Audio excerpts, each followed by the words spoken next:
Hello, everyone, and welcome to twitch.tv/the Onyx Path. My name is Travis Legg. My pronouns are he and they, and I will be handing the microphone off to our storyteller, Tom Murr, momentarily. But before we do, I would like to handle a couple of promotional concerns, things I want to make sure everybody's aware of. First off, this week we have released Trinity Continuum Adventure in POD and PDF over at DriveThruRPG. I had the opportunity to work on this. I think, Kim, you worked on it too, right? Did you On work on Adventure, Adventure? no, Oh, no. I'm much later. I didn't join the Trinity crew at that point. gotcha.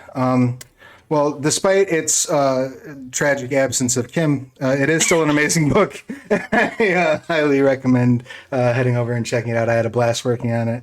Literally one of my favorite role playing games of all time, so I was honored and privileged to be part of the second edition crew. I also want to remind everyone that the last Friday of every month is Onyx Path Game Night over at our partners at Start Playing Games. In case you missed it, earlier this week I had Devin from Start Playing on the channel. He walked me through setting up a game as a game master so that players can play it.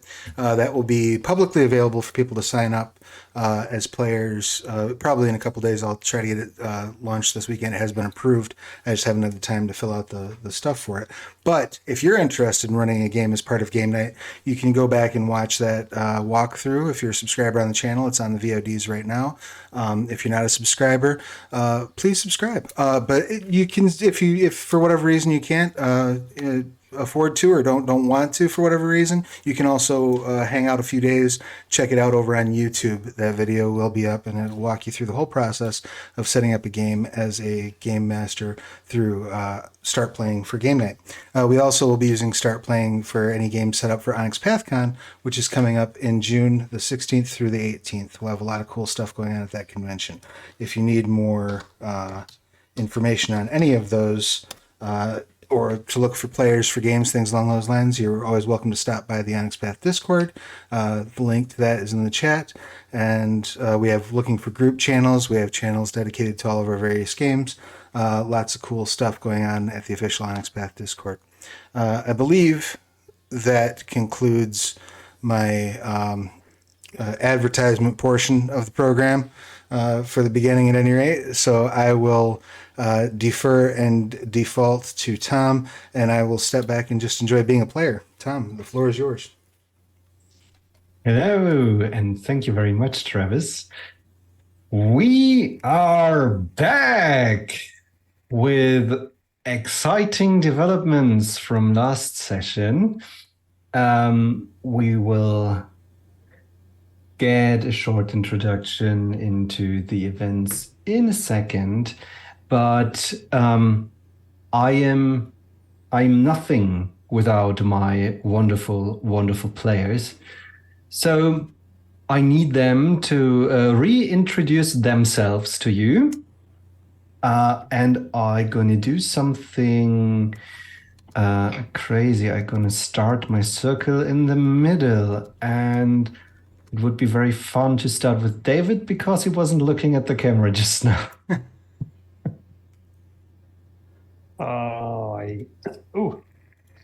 I'm David, pronouns he, they. I am playing who is maybe still alive, unsure at the moment. I'm looking forward to seeing how he hugs a werewolf right now, I feel. I will apologize. I might sound a bit funny today and I might not be as vocal. I've got a really bad sore throat, so if I sound funny, that's why. Not that I am funny. Nobody here is funny.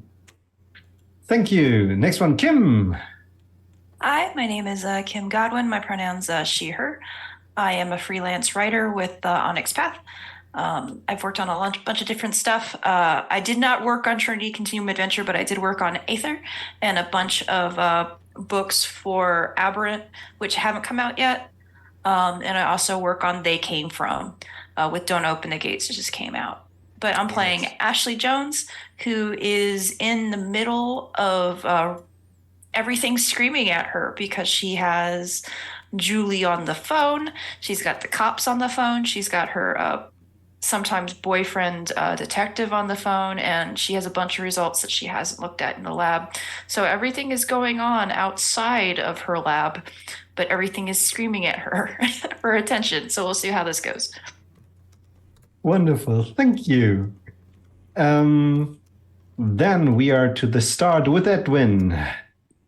Hi, Ed Muscles, he, him.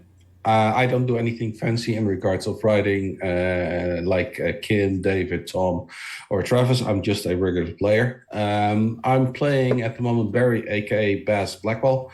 Currently wondering why the hell there is a door in my car and why my car is parked against a wall. While also noticing that Jack is having a nice conversation with a werewolf, which might or might not go the way that we were planning on with this. Yeah, I'm not sure how this is going to end, but hey, we'll see if we can call any insurance to see if they cover this damage. Jake from State Farm, bring silver. Calling about your 3-year warranty. Would you like it to extend your warranty on your car? Something along those lines, yeah. No, absolutely. Only 5 minutes, right? Well,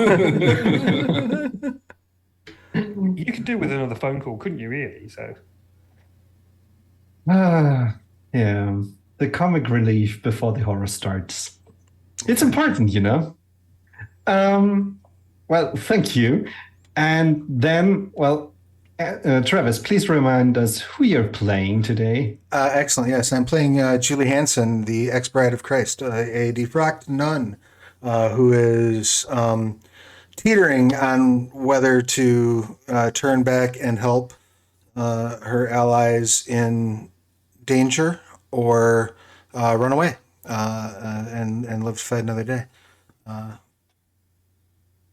Yeah. Thank you. So, we are in the middle of an investigation. There is some supernatural terror running amok in the harbor district of Brine Rock City. And we met Jack for the first time, who appears to be a victim of said creature and was badly wounded in his encounter with claw marks. And, well, they fit very well to the claw marks that we found on a murder victim in the first episode. And, well, we just encountered giant creatures with claws at the ends of their arms. How did we encounter them? Well, after some research and investigation, our good friend Julie managed to find a person making some sacrifices and praying to a niche in a gateway, and drew the attention of said person, had a very nice conversation, but somehow Stalker of the Night got very irritated with a very kind and helpful and calm way of talking to him. The situation started to end with the stranger dislocating a door from Julie's car and her taking off, whilst she was on the phone talking to her hunter friends, which just arrived at the scene, merely missing another person who ran to the encounter by foot. And then they hit the guy with Julie's car door. Things really good idea. That was a really, really well thought out plan. Brilliant. Things escalated. Some people transformed into werewolves. Other didn't, but got hit by a car door. And some of them jumped out of the car. Others parked the car at maximum speed into a wall. Luckily, steering the car in a way that they didn't die.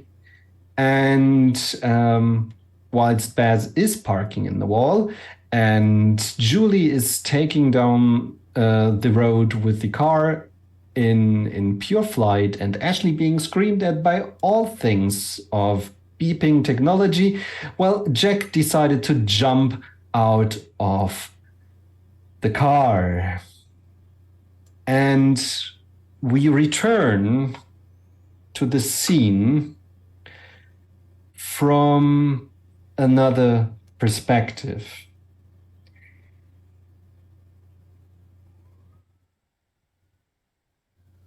The enormous, oppressing silence slowly makes way for a very high-pitched tone. More and more growing into a crescendo and reminding Baz that he has sensory input from his ears. His vision is still clouded. There is dust from the airbag all around him. He noticed from the motion of his body that he must be violently coughing. And then his sense of smell returns, and it smells of burned rubber and hot metal. And then the pain starts reaching out to him, but it's muffled. It's like through a cushion that you feel the pressure the car puts onto your body.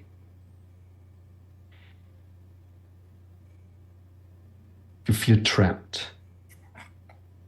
What do you do? I take it seatbelt won't get loose. Nah.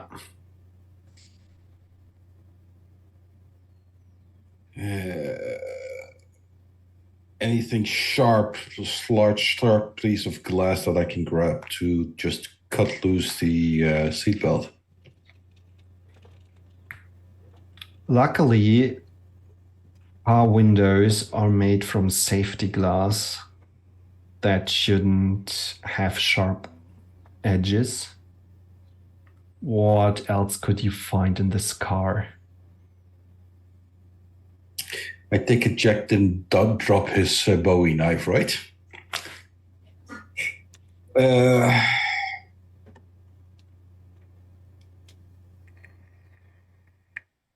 Any metal that I can yank the seatbelt against to cut it, considering the damage we've got in the car, maybe? Yeah, sure.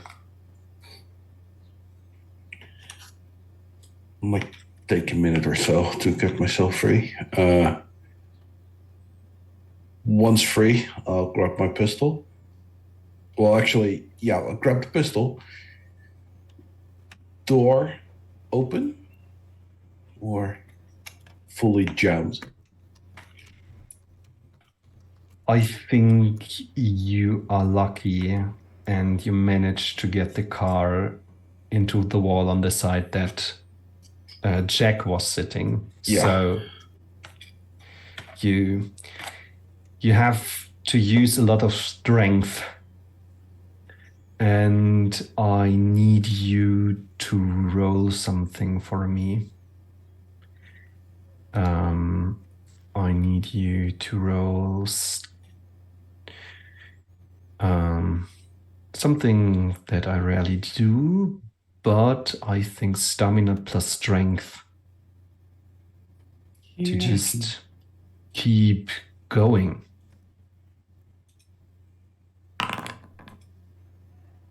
One success.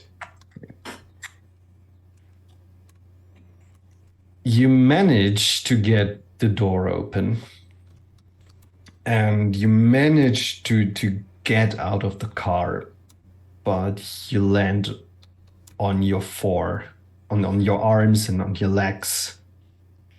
That's fine. I'm just pushing myself through at the moment. Slowly pushing myself up. Once I got one hand free, I'll grab my phone. Speed dial 911. Drop the phone. Don't even wait until it's being answered. And then pull the pistol and start limbering towards where Jack is and where I can see him with my blurred vision being hanging up against some creature that is trying to see if his head pops like a little melon. Yeah. You feel sick. You feel like you could throw up. But with shaking field of vision, you see the street, you see the buildings to your left and right. They start intertwining, and then there is this lamppost, and it sheds some light onto just fucking huge creature. And it's just fur and claws and teeth. No, not only teeth, but fangs and these yellow glowing eyes. And it has one arm that has the strength of this lamppost extended into the air, and in the other hand he holds at least one jack.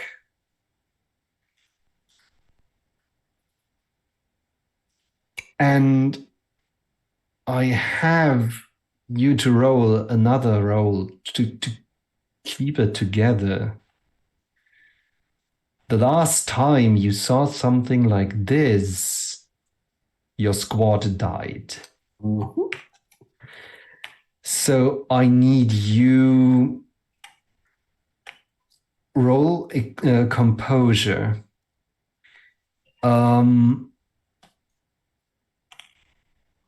And I need to know, are you trying to rationalize or are you trying to listen to your body?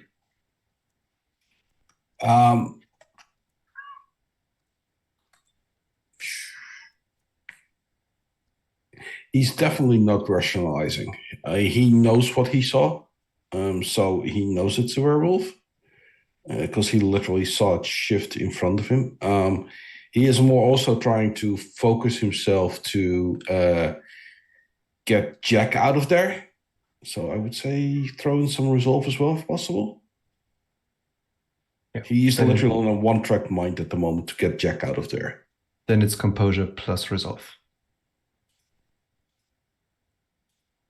At least we're keeping it to the one successes. Yes. So you get steady enough and you feel that your memories are trying to sabotage you and to take over and to just make you do stupid things. But Jack does need you right now. So what you gonna do with the bare minimum of control that you have? Grab a pistol and start shooting at the fur thing. And hope I miss Jack. Great idea.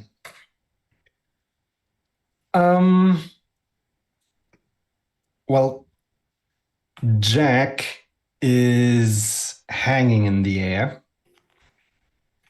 and he smells the breath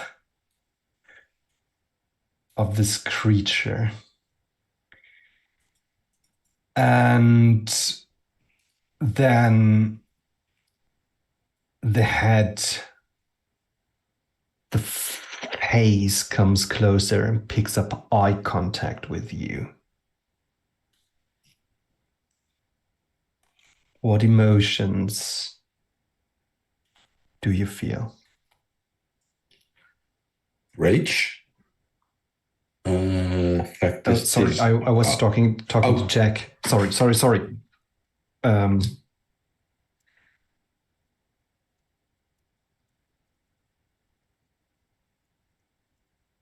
Fear, definitely fear, but also rage and hatred. This is the creature that attacked my family. So it's kind of a combination, trying to fight the fear of, oh crap, it's happening again, and aha, I found you, I've got you, kinda. If we would think of the situation in 10 seconds, what would be the perfect outcome for you?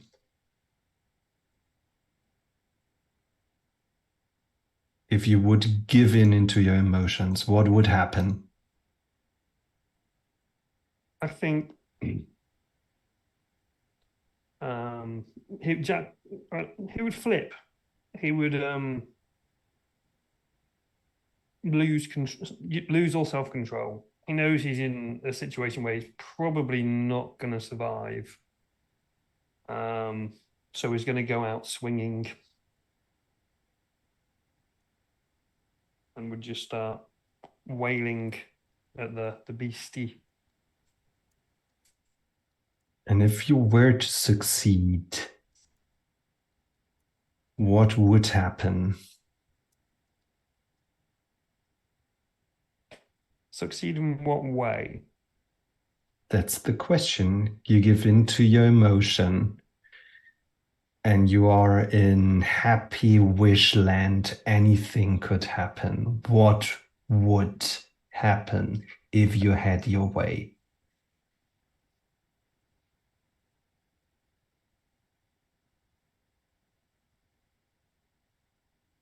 If Jack got his way, he would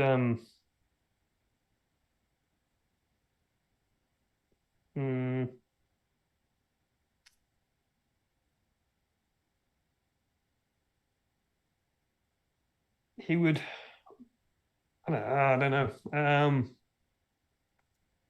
Brain's not working. He would incapacitate the beast as much as possible. Like he would go for the throat, go for the eyes, go for the soft spots, bring it down so that he can teach it a lesson over time and learn why it took his parents and his sister. And you would want to humiliate it. Yeah.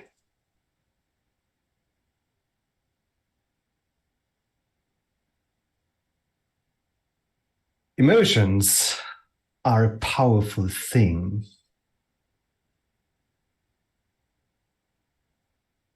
And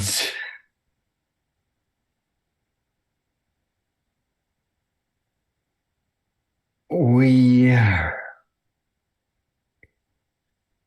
we see a reflection of the yellow eyes of the werewolf in those of Jack. It's like they shine in the same light. And we see that the bandages on his head came loose a little. And we can see the scars from the claw marks that run across his face. And we see the places in which he got in contact with the ground at high speed that are now bloody and dirty, and his clothes are torn. And we see his veins growing thick, pumping hot, angry blood through his body. And we see Baz holding up the pistol, trying to find a steady stand to get a line of fire, trying to shoot. And with all that's going on, I need you to roll a dexterity plus firearms with a -4, because you're trying to not hit Jack, and you are in a horrible state right now. And it seems that the Jack is just growing into your vision. It's like he's taking up more space, like he's becoming something else.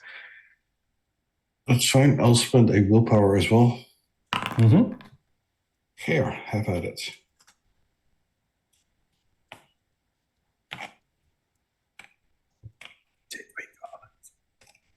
Okay, I'm shooting a Colt M1911. 2 points of damage. If it hits. Well, I think it hits because the werewolf is very much concentrated on his current target, bound in some kind of staring contest, as it seems. Perfect. And we see one bullet, two bullets just going for it, cutting air. And before we see what happens as they hit, we return to Ashley for a second, because there's so many phone calls going on. And I think you might have a look on your results at the moment. Yeah, so she's hearing the screech of metal and sirens on Julie's phone, as well as Julie screaming. This isn't the first time she's heard Julie screaming so much profanity, but she's got a dirty mouth for a nun. My goodness. No, that ex-nun. But and then he's on. And then Jason's on the phone, and then the dispatcher is on the phone, and it's just absolute chaos. But yeah, she'll take a look at she'll try to make the beeping of the machine stop by deactivating the button and looking at the results finally. What Joy is going to be here, since Jason just said that it was multiple people in the blood sample that they took at the scene, so it's not going to be probably not much better for her end, but she'll take a look. Yeah. And you take a look, and Jason is on the phone with you, and just as you scroll through the things, he says, Ashley, wait a second. I think And it's probably the same time that you see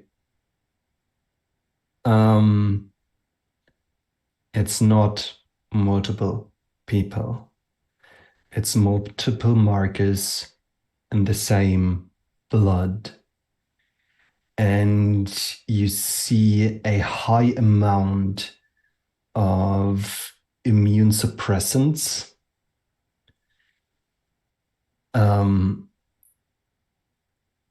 And some painkillers.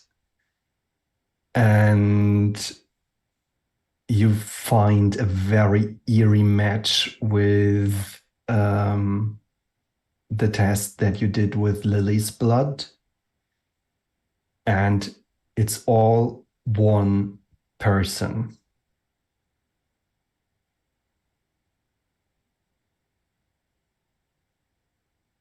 Understatement of the century is, well, that's odd.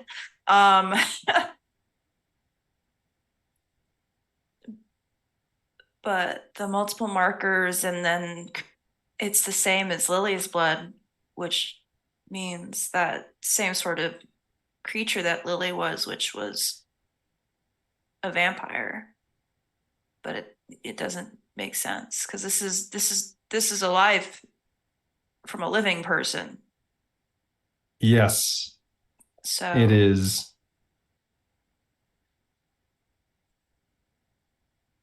And it also has werewolf markers.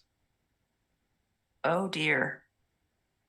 Out of character, I know what that is. In character, she's just like, what? That is incredibly bad news for all of us, especially our friends in the car accident.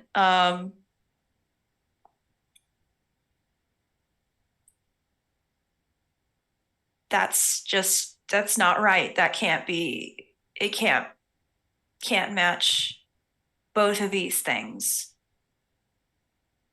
That's what I also thought, yes. Jason, with the people responding to that car accident, are there police going with them? Because they're gonna need backup, I think. Not yet, no, but I can take care of that. What kind of backup are we talking?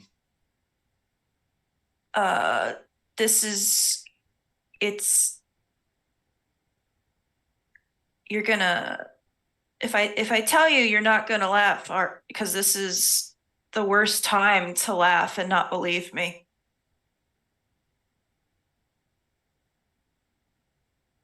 I promise not to laugh, yeah. So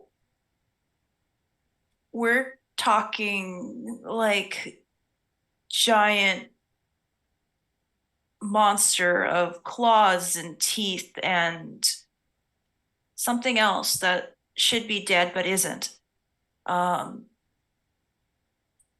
Like we're trying to find a better name for it, but I've never seen a werewolf blood sample match with that of a vampire. What? This I know it sounds crazy. I know, but something just ripped off the car door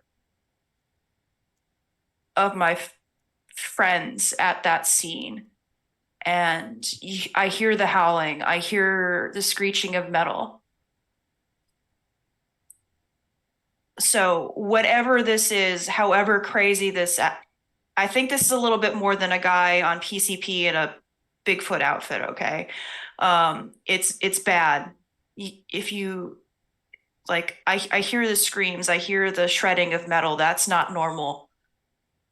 So if you want to take it to that sort of level, that it's like someone that isn't stopping, and they're destroying cars, barehanded, then, we can escalate it to that level. But I don't know how else to tell you or describe what this is, Jason. Okay. It's fucking crazy. How about that? That's it's bad. You stay there, right? You're not gonna move anywhere, right? I am in the lab. Good. I barely have a face gun. This is like, what am I gonna do except bleed at this Good. point? Good. Let's keep it that way. Me, my single malt, and my friends are gonna go for a ride.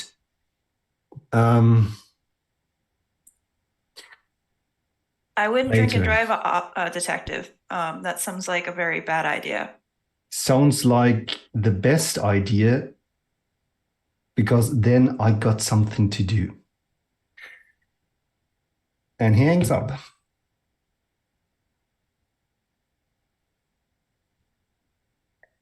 Julie, did you catch any of that? Sorry, I'm terrified beyond reason. What? The blood sample just came back. It matches the markers for a vampire and a werewolf. It looks like multiple people, but it's one with multiple markers. And that's what has a hold of Jack right now? Possibly. I don't have a sample. I can't tell the difference, but it sounds really bad. If not one more than the other. I'm going to whip the car around so that it's pointed back in that general direction. And as I gun the gas, I'm going to say, I know we haven't always seen eye to eye, Lord, but I'm going to need your help right now. And if you're not going to help, then to hell with you, I'll do it myself. I'm going to gun the car and ram the werewolf with my hopefully warded hood.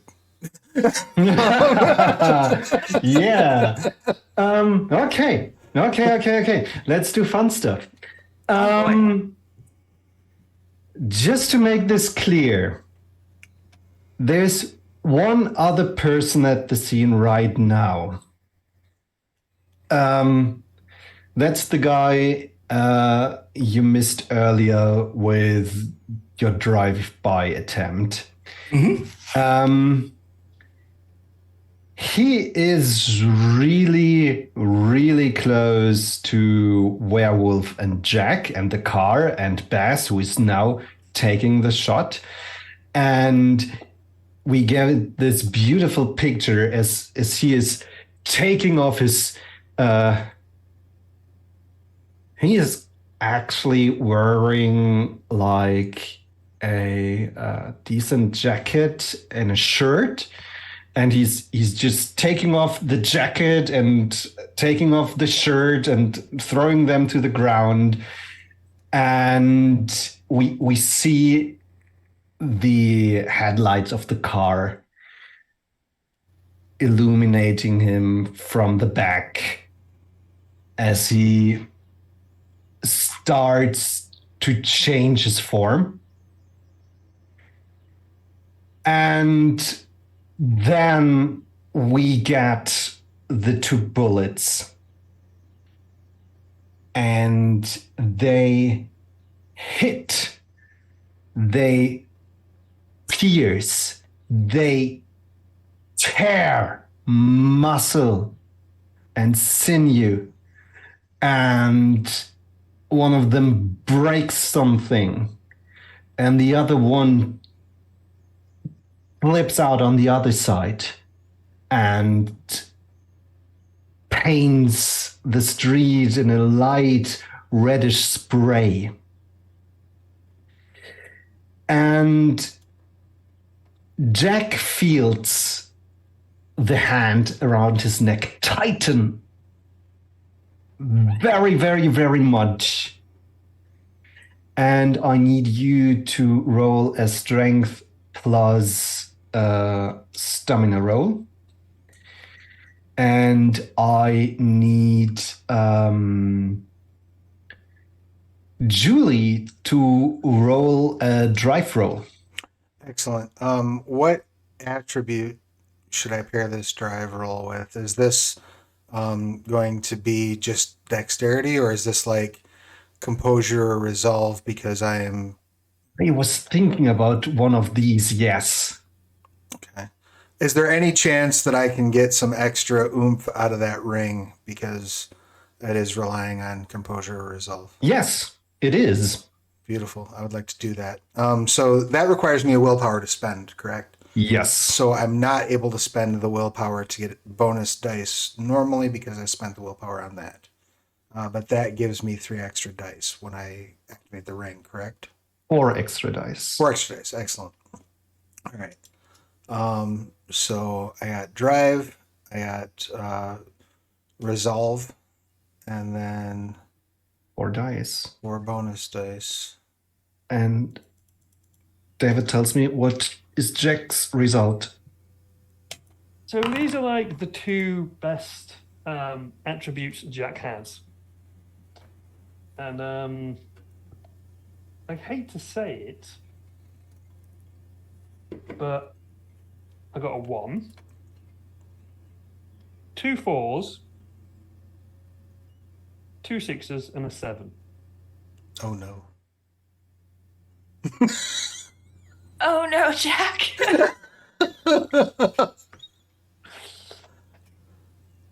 Well, I am lucky on that. Oh no. Welcome to me and Tom rolling dice. um, Oh shit. Remember, I only What's- took like 3 major damage last. yeah, and I think it's another 3. What does it pool look like?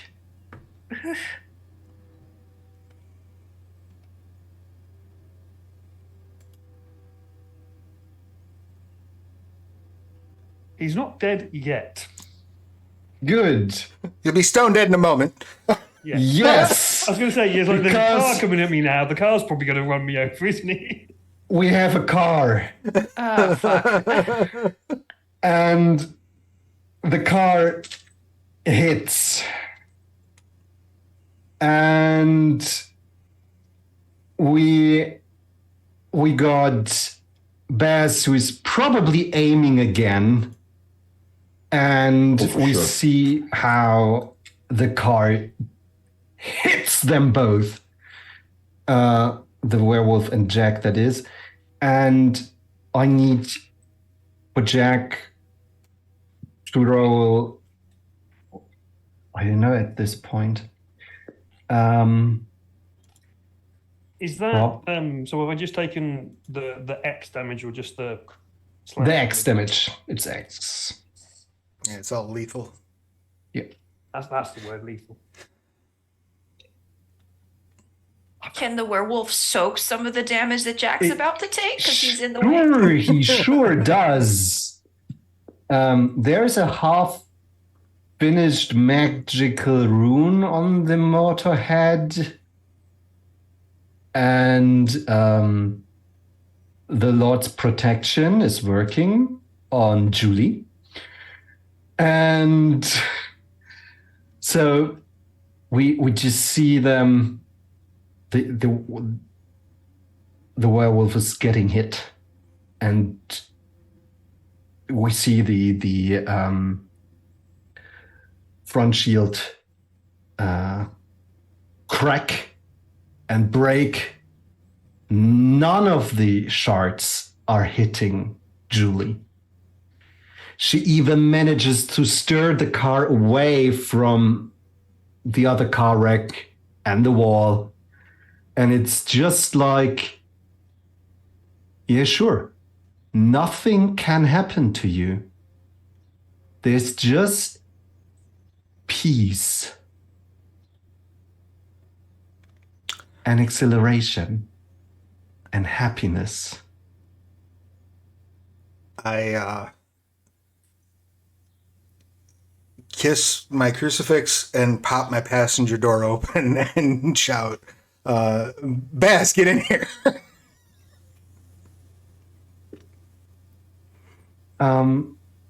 Jack, give me one last dexterity plus athletics. It's like, come on, dice gods, be nice to Jack. Let him make one of these rolls. Yeah. Dex plus athletics. Everybody believe really hard. Maybe if we all focus the power of friendship over it, the dice. One. Willpower it. Three Willpower dice. it. Willpower it. Well, I suppose I might as well willpower it. It's, I've only got 3 willpower anyway, so. you're almost dead, so it's take the willpower damage and deal with it later and survive, or like you get at least one success, man. Can I use all 3 points of willpower? No. So how many dice did I have to get in again? 3. 3. It gives me a sensible number of dice now.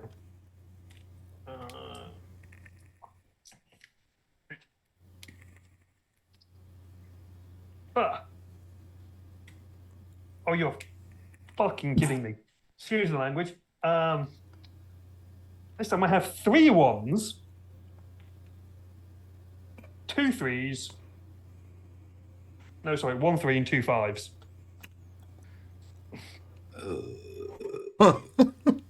We hear things break. My soul. Probably that as well. We hear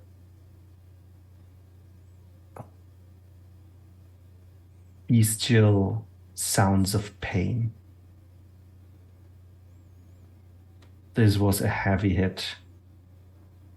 Creature already took another hit and was shot.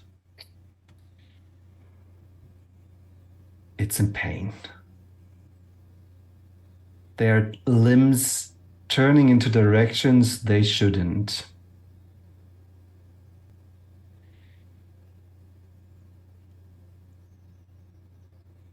And then there is a shadow stepping over the Jack and his assailant.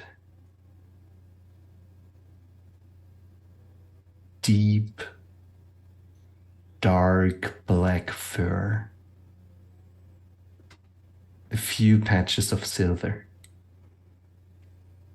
Yellow eyes. Just picking both of them up.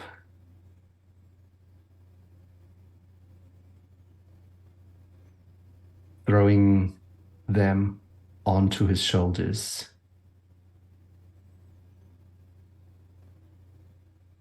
And as the senses starting to fail, Jack picks up one last scent. Scent that's hardly to describe in any other way than home.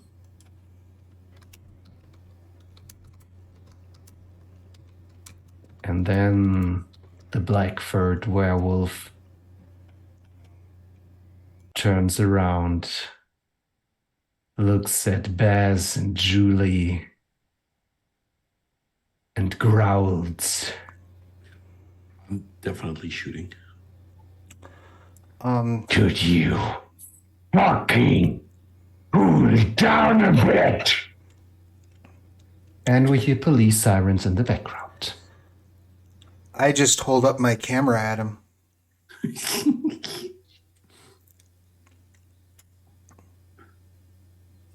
Even though Baz is literally just clinging on for dear life, he's literally like, friend, back else bullet brain, you. And it's literally like grunting through pain. And Julie's going to say, Baz, get in the car.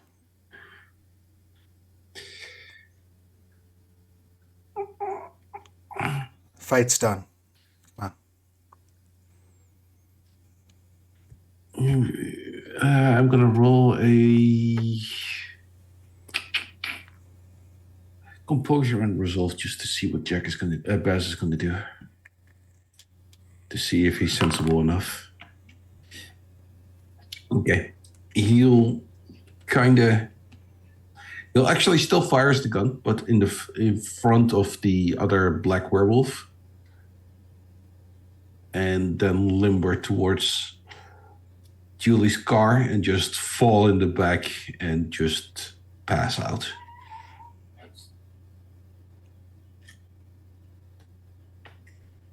Julie, where do you take Baz? How many hospitals are there in town? There are 3 major, and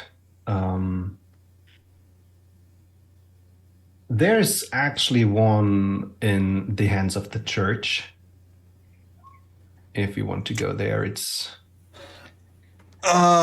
Yeah, I mean, my thoughts are if he's not like spewing blood everywhere or very clearly not breathing, was to take him to the furthest hospital from this scene. But if there's one that where I think I might have enough pull to get people to not ask a whole lot of questions, then I will go there. Ashley, do you think that you could create a safe place to check on Baz? Yeah, I think her out of the way little clinic will be able to take care of Baz. Julie, just bring him to me. I'll get us set up. Can do. And I'll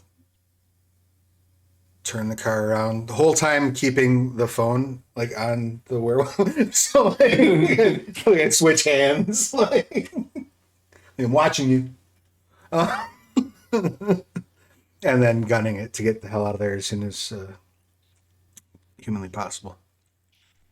He snarls at you as to drive you away.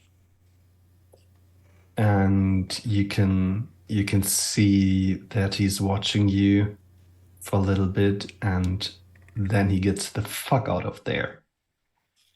And it's just seconds later that the first responders arrive and are looking through the car wreck and looking into the nearby buildings if there's anyone.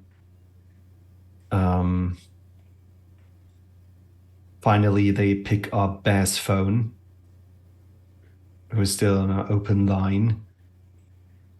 And then the police arrives. And we see a Jason in company of some police men and women in riot gear and swarming the area, but find nothing.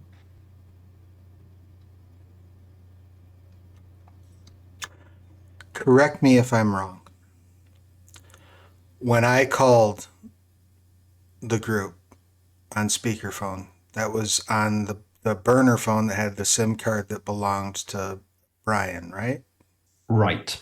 Oh, good. Okay.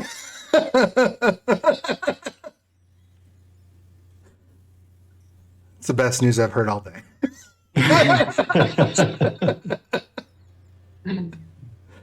So we will get to the awake in a minute. But first, we are in a very strange place. A grove moss-covered boulders, a dark sky, silvery moonlight.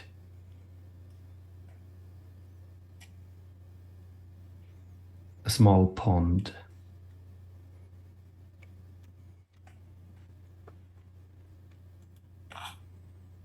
This Jack, wounded,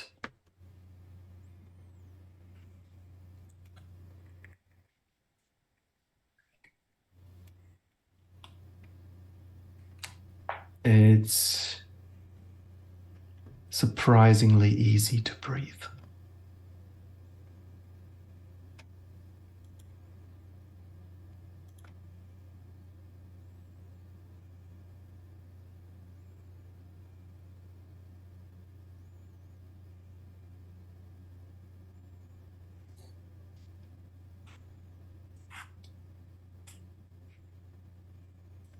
There's no sound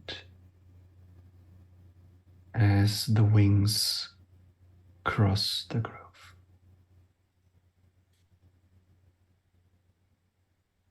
A bird so silent, no creature can hear it. She lands in front of you on a branch, turns her head and looks you into the eyes curiously.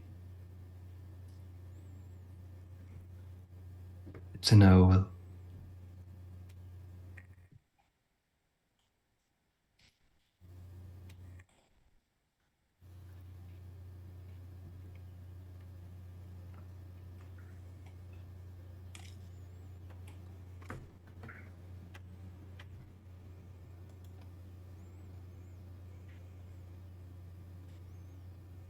What's your name?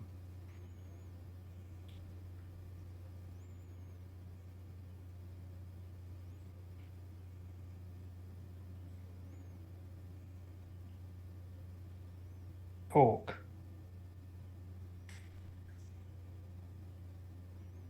Your name is Talk?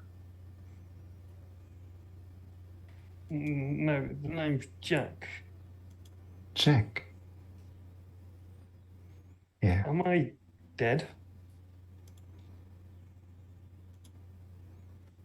I don't think so, no. But how? I should be dead. I should be either dead or in hospital, torn apart. I don't believe that either you or I should be the judge of that.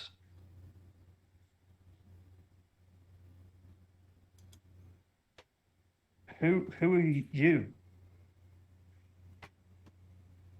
I might be your friend.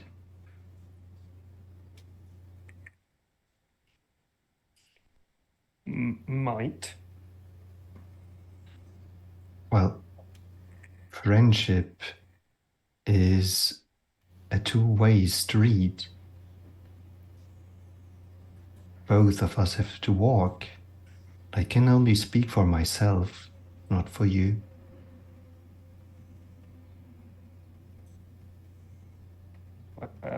You're the only one here, so sure. I have to trust something,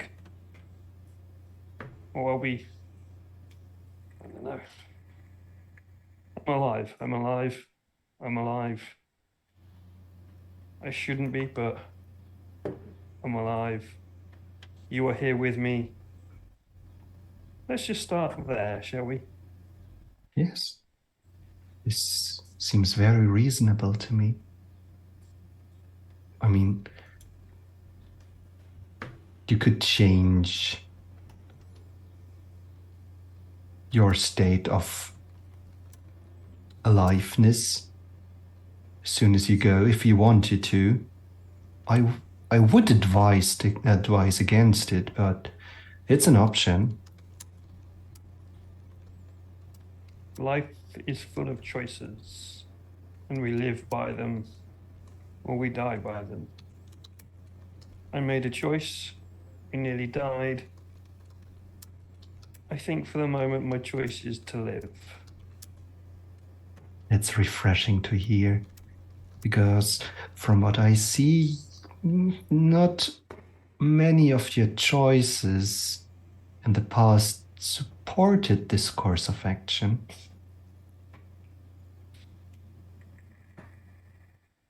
I've made poor choices. Yes, but necessary choices. I needed to know the truth. I needed to find it. Truth is a very complicated matter. I want you to find a truth. And I am sure we can deepen our friendship afterwards. But first, I need you to meet another friend of mine. And I need you to listen.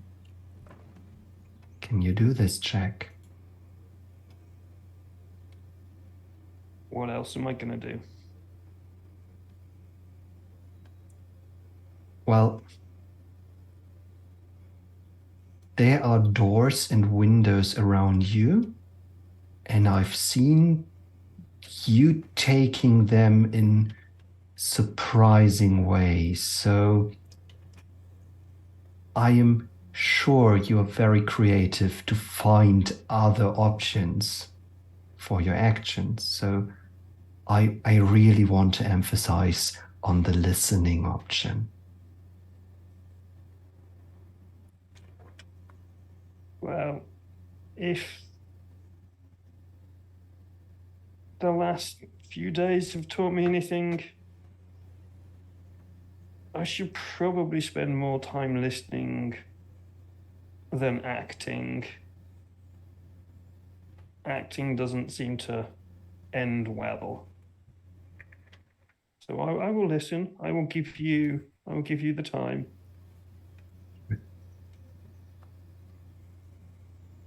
Rest now. You will meet my friend soon.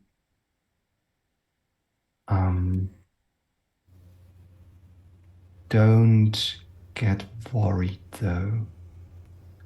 You might find yourself restricted in your movement.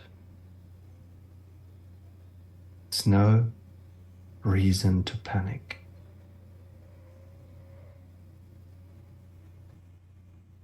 No situation I have been in before. Panic doesn't get you anywhere. I can wait. Do you have a glass of water, maybe? I don't have a glass, but I do have indeed the best water. Come. And she hops from the branch and flutters a few steps away to the pond.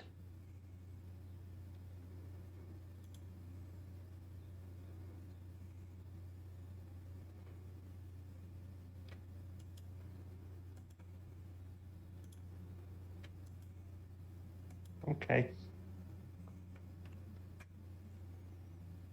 I will move to the pond as well. If I'm able to. You are. Does my body feel different as I do this? It feels very odd. Hard to coordinate. Upright. You can stand up, yes. But everything seems too large. last time you felt like that, you started not being a kid anymore?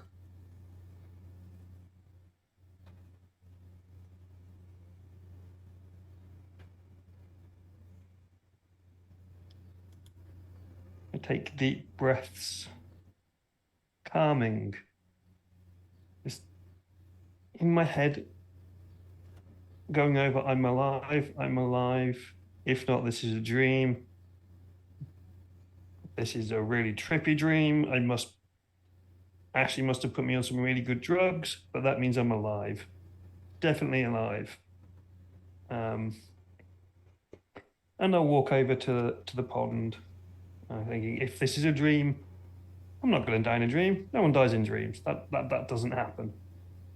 Now starting to kind of put things together and just kind of like, yeah. This is normal. I'm just dreaming. That's it. That's fine. Nothing bad is happening here. I'll just go with it. I move to the pond. Get ready to kind of bend over. Going to put my hands into cups and water and see the reflection in the water. What does Jack see?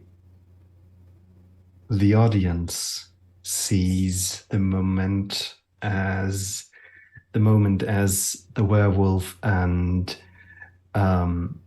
Jack lock eyes, and we see the yellow reflection of the werewolf's eyes in those of Jack's.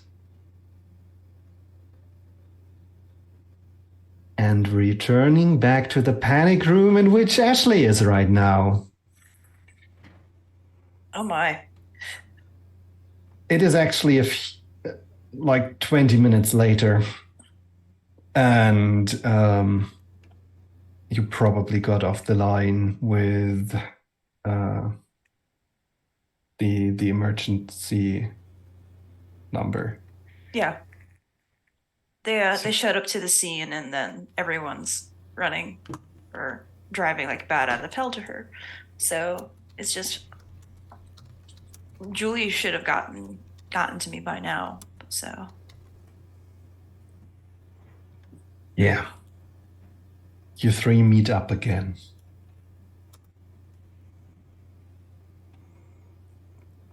Is Baz able to walk on his own? Because I don't know that Julie's going to be able to carry him.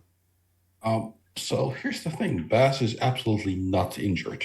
He just literally passed out from all the trauma and the whole... Beautiful. physically he's fine, and mentally Yeah. we're gonna need a good therapist. Wait a second. Yeah. Are you even hurt? Get up. No.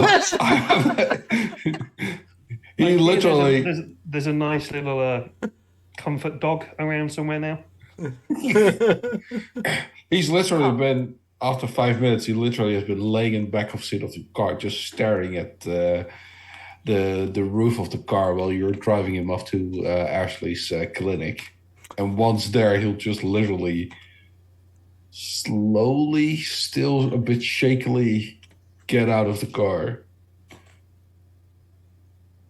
and move towards where Ashley is.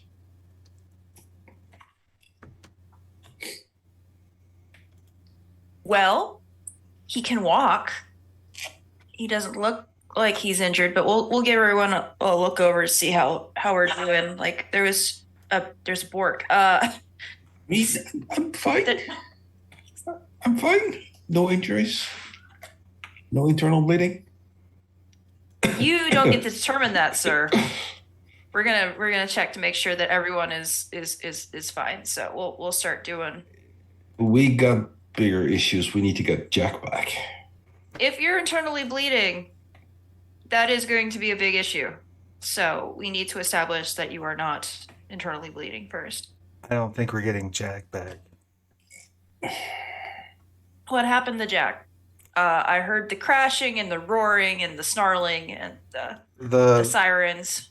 The big wolf carried his limp body away from the scene after I hit them both with my car.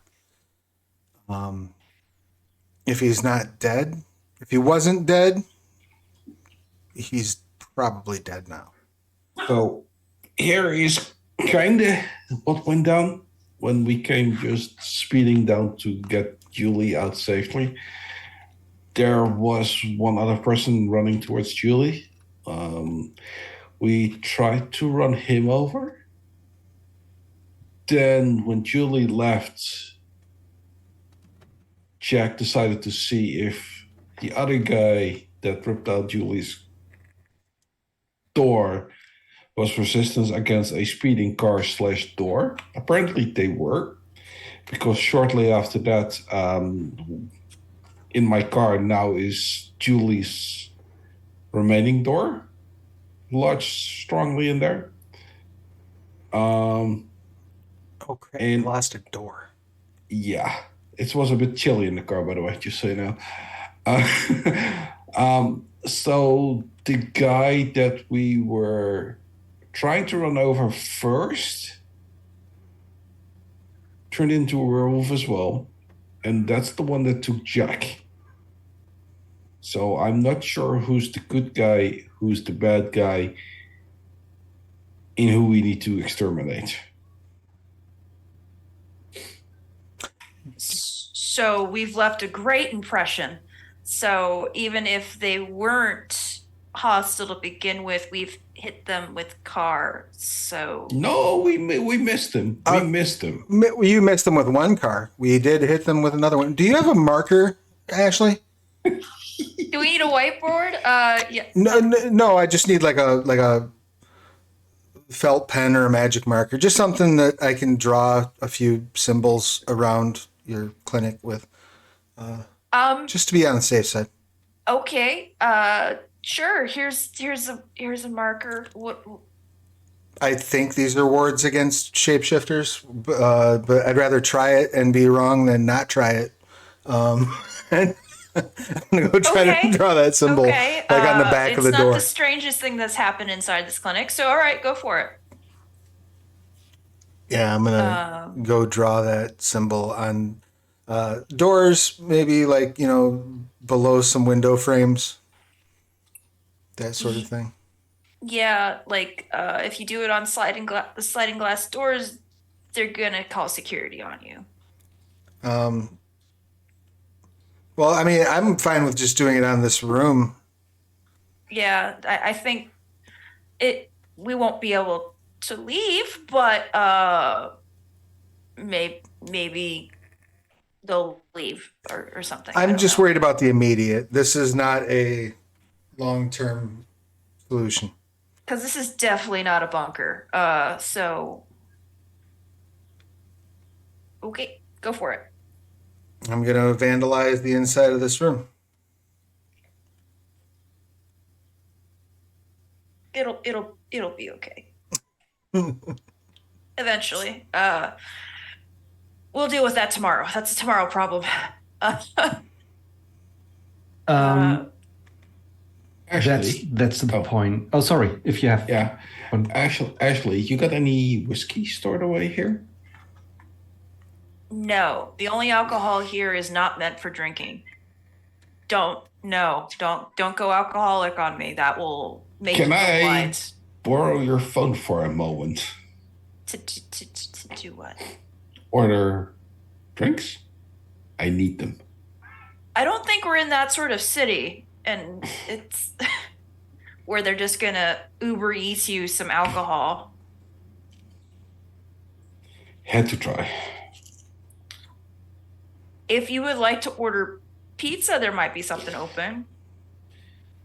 Yeah, then most likely possibly have some beer with it. Yeah, no, we can do that. We can do that.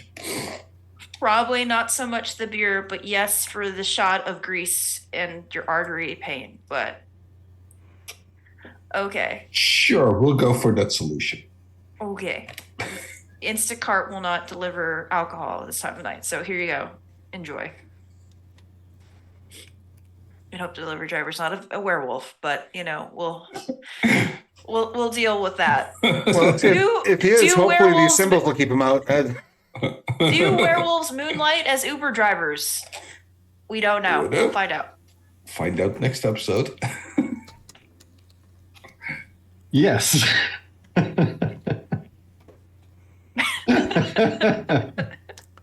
Jack So- turns up with your pizza. My question is, do you do anything? Because it is around about 4 a.m. in the morning by this point. I mean, for Baz, it's literally get something to eat and drink 1 or 2 beers really, really quickly, and then pass out and hope everything was literally a very, very, very bad dream, and that tomorrow morning everything is back and that we're back on track to find out who we were chasing, that there was no car accident or whatever. Once I've got all of the ways into or out of this room marked, I would like to offer, try to get Baz to talk about how he's feeling, what happened. Try to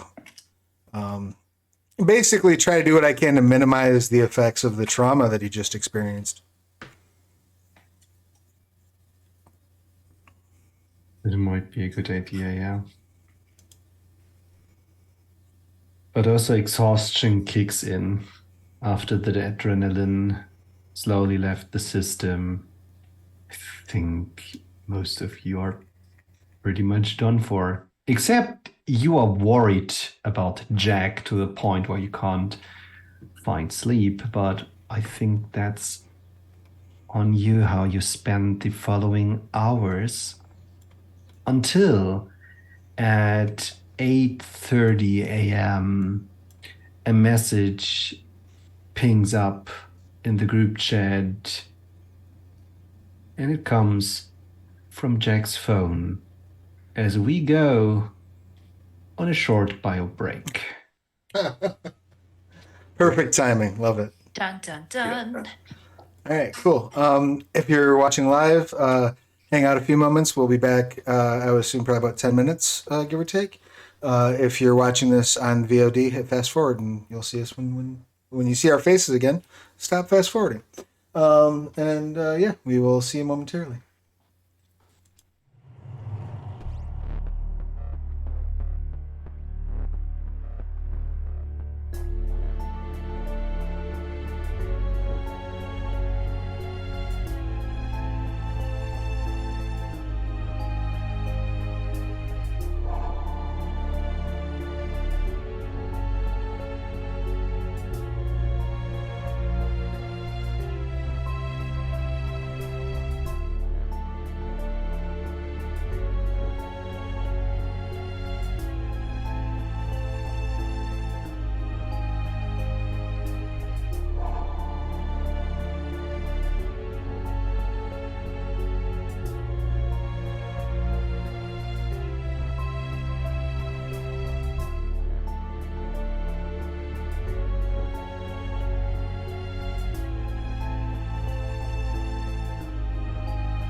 Hello, everyone. Welcome back to twitch.tv/the Onyx Path.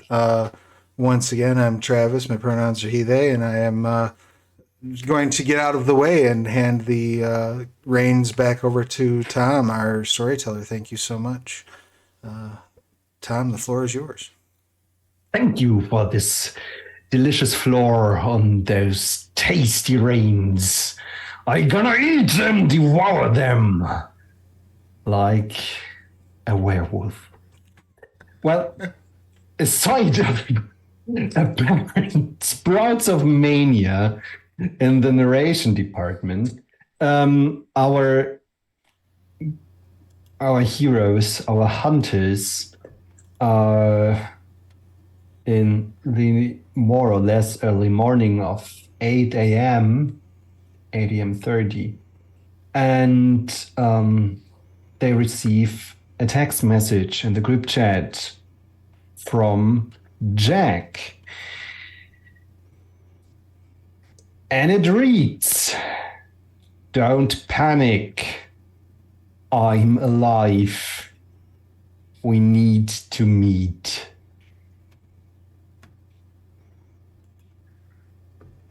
Okay, so this is a trap, right?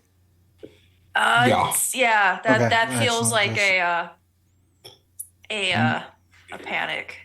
Before we go anywhere, I kind of need to make a stop at my place so that I can pick up my firearms just to be in the safe side.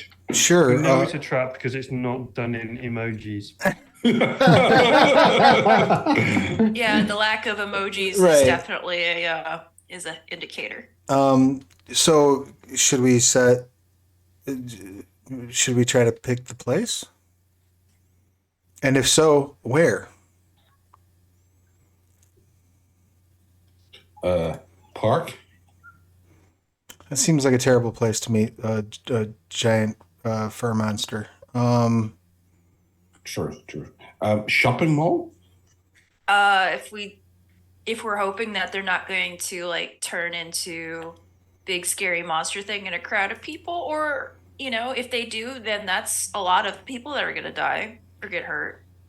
Yes. I mean, I don't think that they seem to be very interested in keeping things quiet, and having the phone on them did back them down. So maybe we should suggest like a chain restaurant at noon. McDonald's or KFC? Which one do we want to see destroyed? Oh, I haven't had chicken in a while. KFC it is. All right, cool. At least we'll have chicken. Okay. All right. Cool. We can go to sure. We'll send it back in emojis and see if they figure it out. It's just a chicken leg, a clock that's pointed to noon, and then like a street address and a question mark.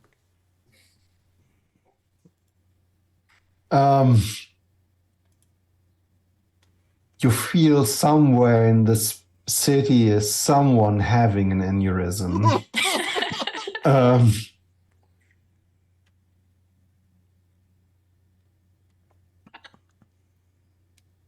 Responds, "I'm in a very bad shape. Could draw unwanted attention."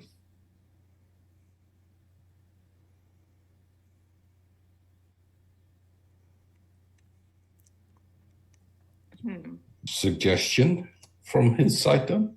I mean, Baz is not going to respond because Baz has no phone at the moment, but ask him for a suggestion. Sure. Where did you have in mind?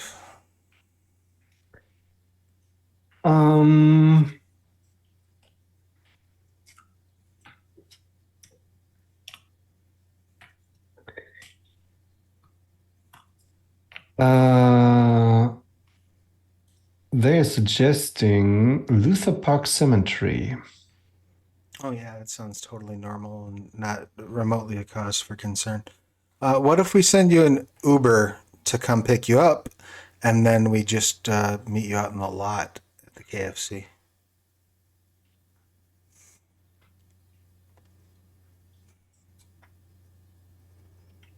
We'll pay for your meal. There is. Because that's not the red flag, right?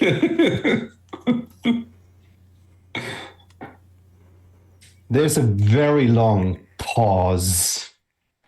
Just watching the And dots. The emoji. Yes. Yes. You can see dots appear, disappear, appear, disappear. Then it's just two letters. Okay. And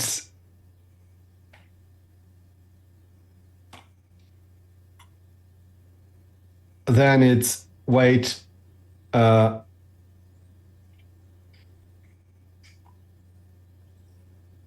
address of the lot. I mean, we already sent him the address of the KFC. Yeah, Oh, yeah. you already did. Okay, sorry. Then it's just okay. So Baz, like, can we get there about 30 minutes earlier so that we can grab some food and grab a bucket for Jack?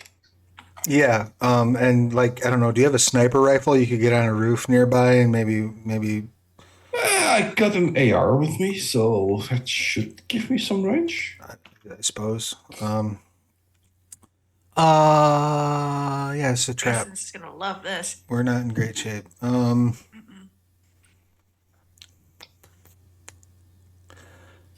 I've got a fully functional and battle-ready werewolf.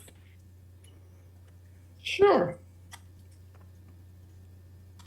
And we have a couple of bullets and a bucket of chicken. So I think we're ready. I think we can do this. Good. Chocolate. Get some chocolate. They're allergic to it, so that's true. Absolutely true. It's insidious. Get some onions too. Do you? I'm just looking through the tactics. If there's anything that you could do with the special rules of this game, that would help you. What's? That is a very good question. I mean, we can use lure for that. You could use lure or sweep, probably. I mean, for Baz, it's going to be cold shot as a tactic that he'll be using, if possible.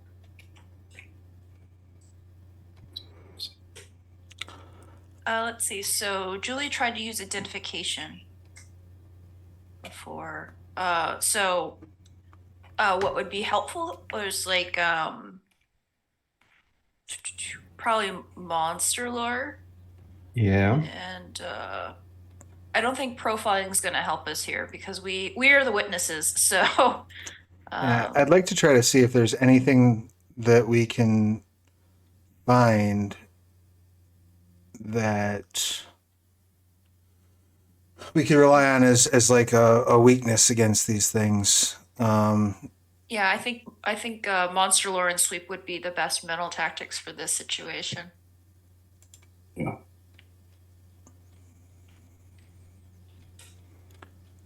And so monster lore is a mental tactic, right? Yeah, it's on Yeah. page 156. What We about can- corral? We can all use different lures, right? Tactics, right? Tactics are group actions Oh, okay. in which you have a primary actor and secondary actors. And So for this one, I can read it out if that makes it easier. yeah, please do Let's this. see. For monster lore, too often the information hunters need to prevail against their foes is diluted by urban legends and pop culture hidden in the forbidden tomes that haven't seen the light of day since the writers perished centuries ago. Even monsters that loom large in the public imagination, like vampires, don't follow the rules everybody knows. And a hunter who relies on television for his lore is usually a dead hunter. Secondary actors call in favors, consult with experts, locate hard-to-find resources, and shake down information brokers in the supernatural underground. Then the primary actor hits the books and finds the key to stopping the threat. Each role represents 1 hour of work. And we have 3 hours till the meeting, basically, right? Yeah. And the requirements are secondary actors +2 in relevant social merit, such as contacts or compact status. Characters must research a specific type of monster. It's an extended action. Total required successes equals twice the monster's potency plus modifier +1 and +5, chosen by a storyteller based on the monster's type and rarity. And then it's with the dice pools, it's primary intelligence plus occult, secondary presence or manipulation plus socialize, calling in favors, consulting with experts, resolve plus academics, investigation or computer, or strength or presence plus intimidation or streetwise on interrogation. I could act as either, I think, a primary or a secondary on this. I don't really have any cult related contacts, though. My contacts are all like, I mean, Church? I could hit up. Well, there's former parishioners. There's also social workers. I doubt they would have much direct insight, but I could hit up the homeless population. I would imagine that they've probably seen some shit. That would probably be the closest thing I could rely on in terms of a secondary. If I was going to be in the secondary role, in the primary role, I've got plenty of occult. So, Yeah, I am more academics research than I am occult. Bass has 2 in occult, but and 2 in intelligence. So With sweep, the main difference is that it's instant and contested, which is sneaking into monster lairs to find human hostages or steal powerful tomes from vampire scholars is a risky business.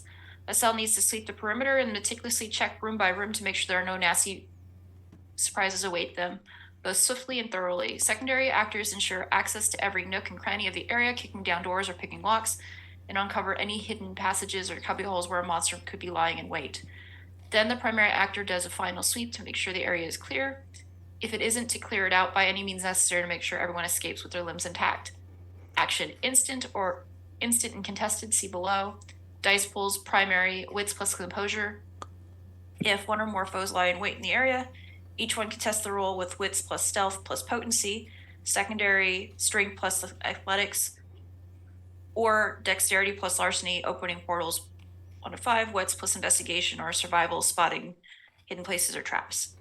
right. So we could theoretically, like, all right. So if we do the sweep, we get there a half hour early, spend 3 hours doing the research, and then get there a half hour early, sweep the area to make sure that they haven't set up any traps or anything, right? yeah. That workable? Then the biggest concern is, can either of you act as secondary actors? Do you have because I don't, unless my contacts in the homeless community would count for the prerequisites for secondary actors for monster lore. I think so. Okay. You picked the werewolf up doing some sort of sacrificial ritual, Right. and so others could also have. There Right. might be valuable information. So I'm happy to take the secondary role on that if one of you, if neither one of you has the prerequisites to do it, because you have to have like a contacts of 2 or some other relevant social merit at 2 or higher. Yeah, that's a no-go for Bass. Let's see. She has. Actually, I didn't put in checks, but because those are work contacts sort of things. But she does have some contacts. But otherwise it is, she's primarily research, so. Well, yeah, if you have the work contacts and I have my contacts, we could be the secondary actors, and then that would leave Baz to be the primary actor. For Monster War, Yeah. I got 4 dice for that, so You will gain additional dice for every success okay. the other two provide. Okay. So this is a giant teamwork action. Right. And we each get 3 rolls unless one of us hits a dramatic failure, which I don't think is necessarily possible since we all have rules, right? Yes. Thing is, Baz has to risk a point of willpower to start this thing. Sure, I have no willpower left after that, but sure. Well, you're risking it, so Yeah, that's fine. All right. it might turn out good. Is it a point of willpower per roll or just 1 point of willpower to kick off the... I think it's just one. Okay. Excellent. Rock and roll. Well, then, if possible, I would like to rely on resolve and academics for my contribution. Yeah. One of you has to do this roll. It has a requirement out of 3. The others are free to choose. So we start with resolve plus academics for you. Well, I would assume we'd start with the primary actor, right? Which would be... No, you give the primary actor additional dice to roll with every success. Okay, that makes sense. And then what the Hades is my academic specialty? It's history. That's probably not terribly useful, but that's fine. I guess I'll just make do with the 6 dice I have here. Yeah, I also have 6 for my academics and my resolve. So with my research specialty. So let's execute. Let's see if we give him extra dice. Oh, nice. That's pretty sweet there. Yeah. I got 5 successes for 5 successes on my 6 dice. And I got 3 on mine. So that's 8 bonus dice. Correct. We might make this roll. We're fingers crossed. Oh no. You got 1 success. Oh my goodness. Well, we got one. On that many positive. How many dice? dice did you roll? 12. 12? Tom, I think our luck is rubbing off on people. Yes. But we still got 1 success. That is still better than none. It is better than none. That's true. Yeah, and you know what they say about curses? They're getting better if you share them with many. So we... Okay, so basically, you did a lot of research and you found incredible, helpful hints. But, well, turns out you actually get some surveillance information about, well, there seem to be more than one of these guys around. We've seen several of these places that you've been describing to us. They are like little shrines all over the harbor district. Then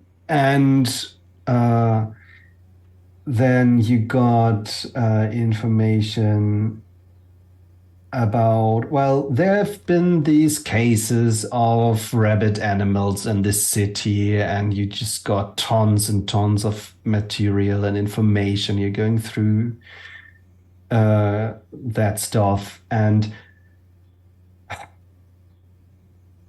somehow very few of this actually connects with each other, and you're spending a lot of time on gathering incidental evidence and funny bits of lore. You don't know how helpful that would be. But Well- you still got some time. As I was going to say, as it is an extended action, can we use those other 2 hours to work on it? then? Yes, you can. Rock and roll. That's the best news I've heard all day. All right, we got to try again and hope we do better this time, right? That's not a single success on Julie's part. I only throw 1 dice, so maybe with a smaller pool, Baz will do better. No. That's still 2 more successes. So All right. You are pretty sure something is up with these miniature shrines. There has to be something going on with them. You only could figure out what. well, let's give it. We have 1 more hour, so let's give it 1 more We shot. got 1 more roll. Oh yeah. Ooh. Oh, that's a little bit better. Let's see if it helps Baz at all. I got 4 Yep, same here. Four Good. successes. Same thing with. Yes! Ow! Yes! There you go. Yay! We got 5. So Baz finally got 5 successes out of the Yes. 8 that we threw on top of his dice pool between myself and Travis. Okay.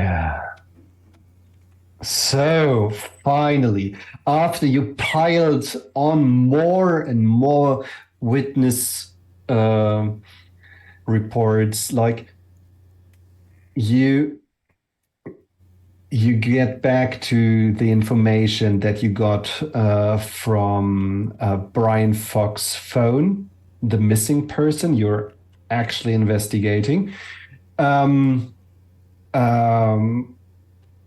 That he got a patrol route or something like this, and if you concentrate your search on these points that he was naming, you get more interesting reports from your eyewitnesses, and you find at each of these locations that he named a shrine like the one in the gateway, in the archway, and they look a little bit like planting pots with bonsai-like trees, and there are some fruits and tiny animals like mice and birds laid out there, and they all seem in a pretty decent shape, like somebody took care of them recently. And they're just like the tiniest markings in the bark of these trees. And as you turn one of the planting pots around, you, Julie, identify the sign that is engraved on the backside. It's the one that you, in rough strokes, painted on your car, and you painted all across your safe space and the clinic. So, And yeah, am I getting the impression that rather than being a ward against these things, this is some sort of way that they're gathering power? maybe, or you're pretty sure it is a ward, but it's probably not against these creatures. Okay. It's maybe more used by them. And as you investigate further these locations with Bass, you find more of them. And you get from the materials that Ashley gathered that these signs are very important. They are of highly spiritual importance for the werewolves, and they are connected to the spirit world. Okay. I have an idea. I don't know Yeah. that it's, and I'm sharing just in character. I guess Julie will share this with the group, and you can tell probably she's like reluctant as she starts saying it. But she's like, okay, these things are important to their spiritually to these creatures, right? An insurance policy that I'm not thrilled about, but maybe something we could deploy is I could put the word out, get some of my friends and people who have helped and people who owe me favors stationed at a couple of these places. And so we have that as an insurance policy bargaining chip that, if things don't go our way during this meeting, we can start lighting these things on fire or destroying them, desecrating them in some way. It's not my favorite plan, but I think it might be the best weapon we have right now. Yeah, I'm all for it. It's something. Just have to hope for the best here. It's Yeah. a lot with barks. Then I guess I will try that, Tom. If I can get even 4 or 5 of those locations, get somebody kind of there waiting. I think with the exception of success, that's absolutely possible, yes. All right. And I'll feel bad about it and make sure I mention it at confession this week. But also, I think you might feel reassured because this is a pretty good plan.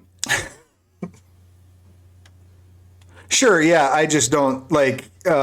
Julie has a issue with, it's kind of hitting below the belt. You know what I mean? Like weaponizing somebody's religion against them. It's the kind of thing that, is against the Geneva Convention and people generally frown upon. But Yeah, but Hunter and stuff It's like the that. only thing we have right now, unfortunately.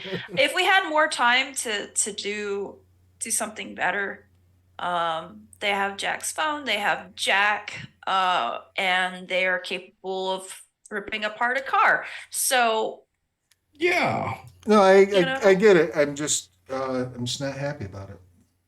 Yeah. Well, we still have time to sweep the area Yep. and Yeah. hope that goes well. Let's do it. In the meantime, in another location, someone is starting to wake up.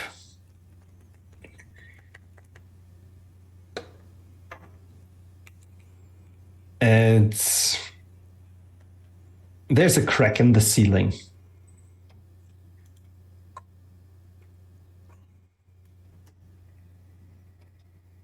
That's the first thing that you realize. There's a crack in the ceiling.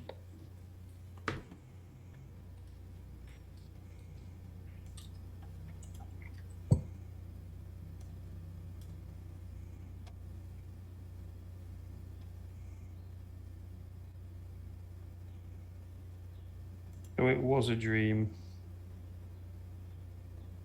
As he just stares. Not moving. Kind of testing his body. How it feels. Can he breathe? Wondering why there's a ceiling above him. There wasn't the last time he was awake. Concentrates on the crack, trying to focus his mind to bring everything back.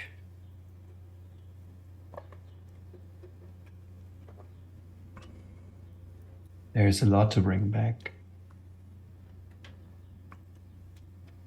As he And stares deeper into that crack, even though they're not there, he sees the two yellow eyes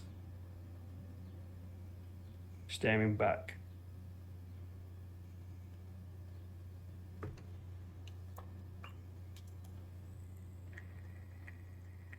you are trying to get a feeling for your body. And the ground beneath you is kind of soft. You can move, but everything is, once again, your body doesn't feel right. This time it is too small. It's just not. There should be more range of movement, you know? There should be like. Others should see your muscles tighten and tremble. That's how things should be. There should be a rush, a drumming of fluids in your veins, in your head. There should be a fire, but it's very calm right now.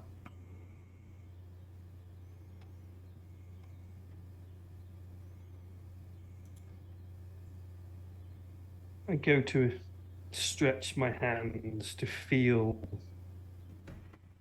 what I'm lying on. Stretch these muscles that don't feel right. I tense muscles, relax muscles to see how my body is behaving, this strange feeling that doesn't feel right.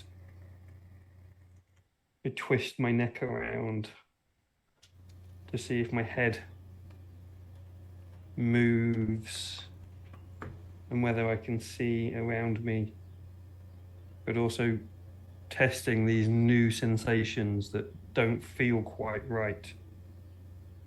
Testing the new, gently testing the limits of what's happening. There's some numb pain. There should be more pain. At least from what you remember. You may transform half of your lethal damage into bashing damage.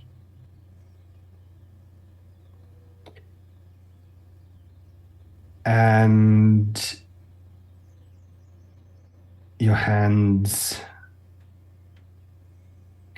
they also feel numb, limited. It's like you can experience just a fracture of what you are supposed to feel. There's some sort of kind of soft material. It's torn, frazzled mattresses, foam mattresses on the floor and on the walls. And something that looks like a prison door.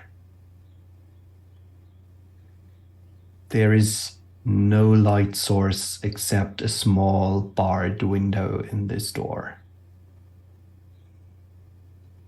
This place is too dark. You should have better sight.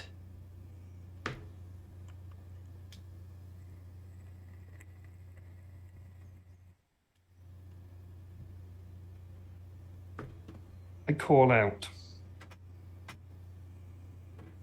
Hello?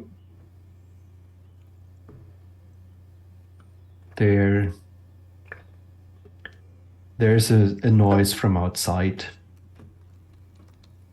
Some fabrics being moved. And then a head shows up.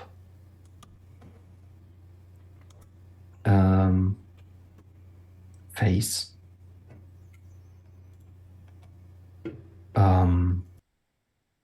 Light brownish skin. Deep brown eyes. And a very well shaven and kept full beard.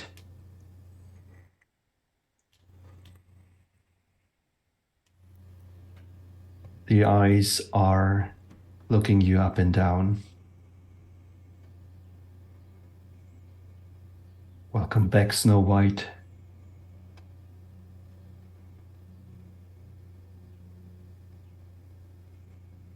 Yeah, funny. Where am I? You are in a place where you can't hurt yourself or anybody else. How do you feel?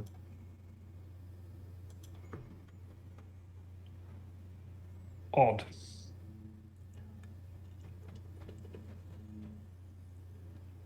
Rage?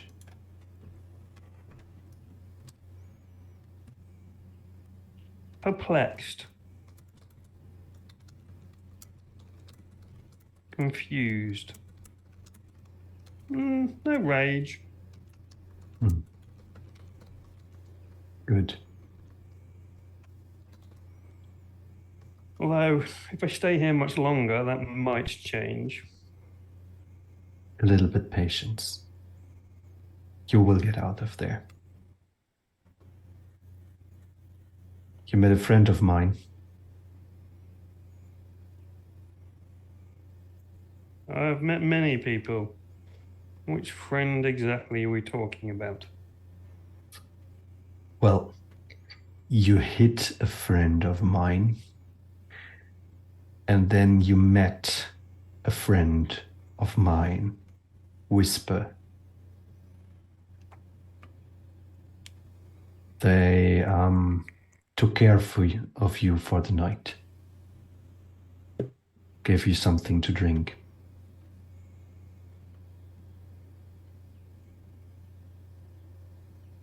Okay.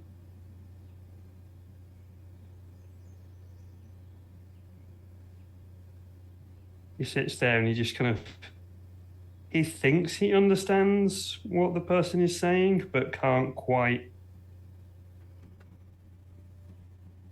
put it properly in his head. Like he thinks he knows that he's talking about the dream, but that can't be real.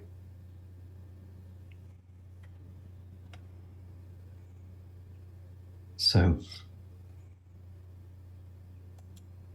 let me convey the events of the last night to you. One of your friends, I guess, was spying on my friend. And they got into a talk which didn't go well. And then people decided to lose their heads and try to murder each other, which is not very well liked with most people. Yeah, murder's a bit of a downer, right? I get you. But I'll tell you this now. The sister, she ain't violent. She wouldn't have done anything. So the only person who would have started anything would have been your friend. Sister, don't tell her I said this. She's a bit of a chicken. She'll run away from a fight. You might have seen her drive away pretty quickly.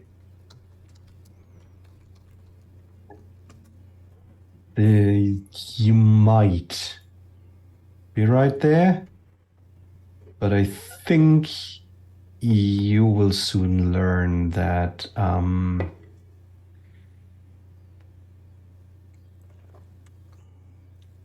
feelings can get troublesome. And if you want to, I can teach you one or two things about feelings and how to not give in. And since I know my friend very well, I know that he really tried to not give in. So, willingly or not, your sister must have pushed some bad buttons. I'm not here to put blame on anybody. I'm just putting things in my perspective. To be fair, I think she can be a bit annoying. I'll give you that. All this preachy, talky crap. Feelings. She's a lot of that. So yeah, I could probably see how she could push buttons, but she doesn't mean to. She tries to be nice, but well, the number of times I told her to go do one in the church. Well, feelings are useful, mate. They've kept me alive. And they will continue. Just a question of in what dose and when. I think you must be hungry. We are about to meet your friends and have a reasonable talk, I hope. Okay. And apparently we are meeting them close to a very special place that crept up from hell. But I am being very diplomatic here. So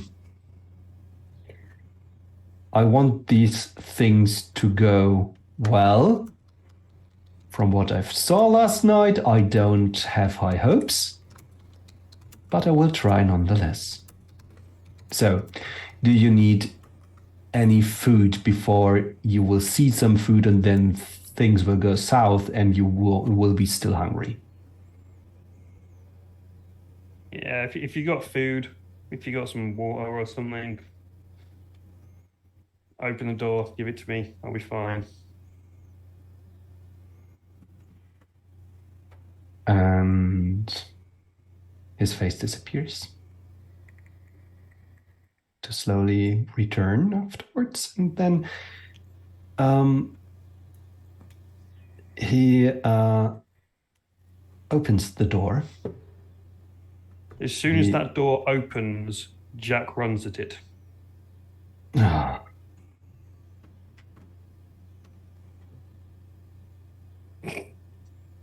Well, let's do dexterity plus athletics roll. I think this is my new go-to. Yeah, and Jack really should have trained better in these skills. I will contest this. In that case, Jack is going to spend a willpower because he really don't like being here. Okay. Not that it'll help me. I rolled this twice. Oh.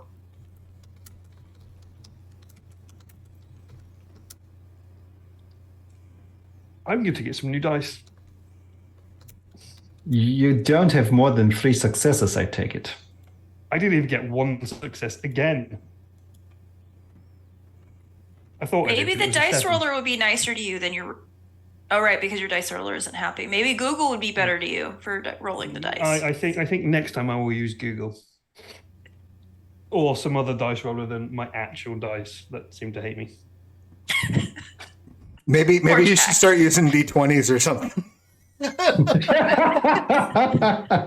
Yeah, this might help. No, I'm going to buy a load of those fabled D100s. Then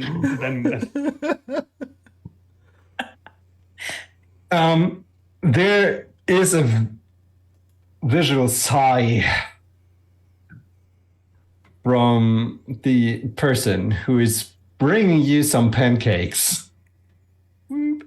And then he just takes up one arm and pushes you back on the breast, like firm but gentle, and pushing you down so you fall a little bit and sit on the ground. He's not holding you down. He's just pushing you there, looking at you. Okay. I thought I'd try. It was worth a try, wasn't it? Sure.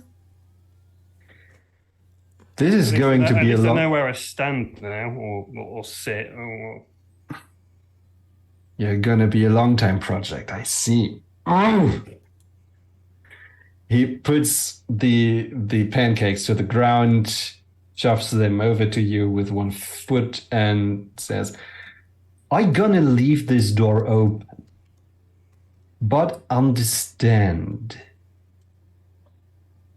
if you go, you will leave without information. We will be gone as you return with your friends to this place. But we will still be in the city. And I promise, with the temperament of the involved parties, we won't have another situation in which we can talk calmly. I assure you, we will make you listen, but you won't like it. So, you're free to walk around. You can eat your pancakes, and then we will meet up with your friends, and we will talk. Do you understand me? Yeah, I can eat pancakes and come with you to visit my friends. Good. Starts eating the pancakes. Yes. You got any maple syrup or like cream or something that you can put on these? They're a bit dry. I'll have a look. Cheers, mate. And not too long afterwards, there's a bottle flying into your room, a can with spray cream.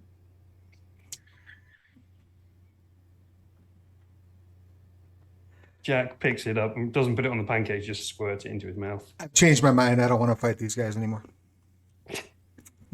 You just want to join them for the free food. Best Jack's eaten in weeks. Well, it's time to sweep a place and set up a deathly trap. Oh yeah. What's the worst that could happen? Good question. I wish you wouldn't have said that out loud. You know, you have to say the quiet part out loud sometimes. All right, and this one is whoever's because this one is instant or instant and contested. So the primary is going to be Wits plus composure. wits plus composure. And so do we all make that roll then? Because it doesn't list a secondary roll in this tactic. So is it everybody rolls wits composure? The secondary is strength plus Oh, athletics yep, or dex plus larceny. I just didn't read. Okay.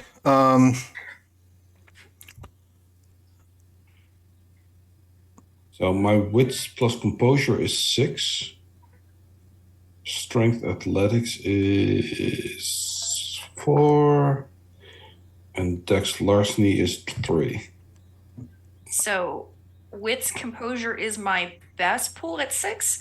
Everything else is laughable with like 3 dice.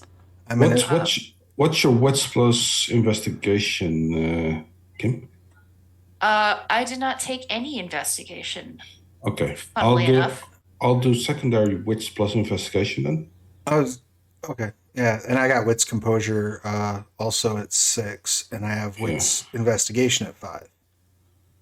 Yeah, so Okay, we can. So I'll we roll can- the primary because I have 6 dice for that. If you guys want Yeah. to roll the other ones. Cool. Just Just in case that we got some people reading along and noticing, well, actually, there is. Oh no, we got that covered with strengths and athletics, right? Because there's a part about opening portals that has to be covered, but we are sweeping a kind of open area and using it in a more loosey-goosey sense. So don't scream at us. Yeah, we're not inside, fortunately. Unfortunately, we're sweeping a graveyard. I suppose. So. Well, No, We're a parking lot. We're sweeping the Parking lot, parking lot at KFC. Yeah, I mean, we could conceivably do strength athletics to like kick in the bathroom door at the KFC. yeah, It's a swing door. Okay, let me roll. So that's 4. I have 4 as well. So that's plus 8, so that's 14 dice, Kim. Oh my. Well, let's have a go. Let's see if this works. All right. What's composure? Plus 8. All right. Let's see how many we get. With the laughter, it sounds like we have 1. Yes, we have 1. My goodness. Yes, all those dice, and we have 1 success, and that's it. And it's it's either instant or it's contested. So if it's contested, well, maybe he didn't roll any successes this time. Oh well, we tried. Yep, we definitely. It looks clear. At least we're all confident that it's not a trap. Yeah. Well, it is a You KFC parking lot, so. What's the worst that can happen besides some bad chicken? It's that part of town. Who knows? Yeah, I was gonna say Dogs and salmonella, chicken bones. probably. That's choke on a chicken bone. Yeah, most likely. Raw chicken.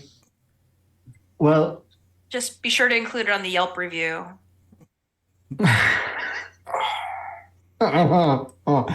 so just insert one of the 1,000 anecdotes I could tell about roles like this from my end of the table. But you sweep the area, you get a very good impression. You get into every nook and cranny, and it doesn't look that much like a trap. There are some well-kept, what are these called? The things that you put flowers in the ground. A vase? A pot? No, it's a Wow, flower okay. bed. Planters. Yeah, like a well-kept- planter, right? No, it's in the ground, in the earth. So it's there's It's the same some thing. greenery around you, and somebody planted some beautiful flowers there. This is kind of leaning in this whole tree shrine idea, maybe a little bit. You don't find any crazy science, runes, carvings, or anything like this. Only thing you notice is that there are some people in the KFC that are in the company of dogs. Okay. When Are we talking like little dogs? Are we talking big dogs? We're We- talking like it could be a mouse? What are we talking now? Well, of course, there's somebody with a miniature dog that could be any other kind of species. But there's some real dogs. Does anyone have like their emotional support Timberwolf with them, or like? No, I thought we mail ordered that one, but Jack is a bit delayed. So It's my seeing eye Rottweiler. It's fine. no. But there are some two golden retrievers, a Labrador, a pug. I mean, if they went all crazy, they could be a distraction or problem, but not is this a like. hipster KFC if there's a pug around? Or a PC No, party no. if we're playing Pugmire. Not gonna lie, but I'm taking my bets that the pug is Jack. I didn't think Forsaken took like actual dog forms. I thought they were still wolfy looking. Okay, so we're pretty as far as our research says, these are not werewolves that we know of. Yes. Okay. Baz will find a high spot, Mm-hmm. and then take aim for where Ashley and Julie are going to be, and just happily wait. So let's make this fun. Next to the KFC is a petrol station. Yeah, he'll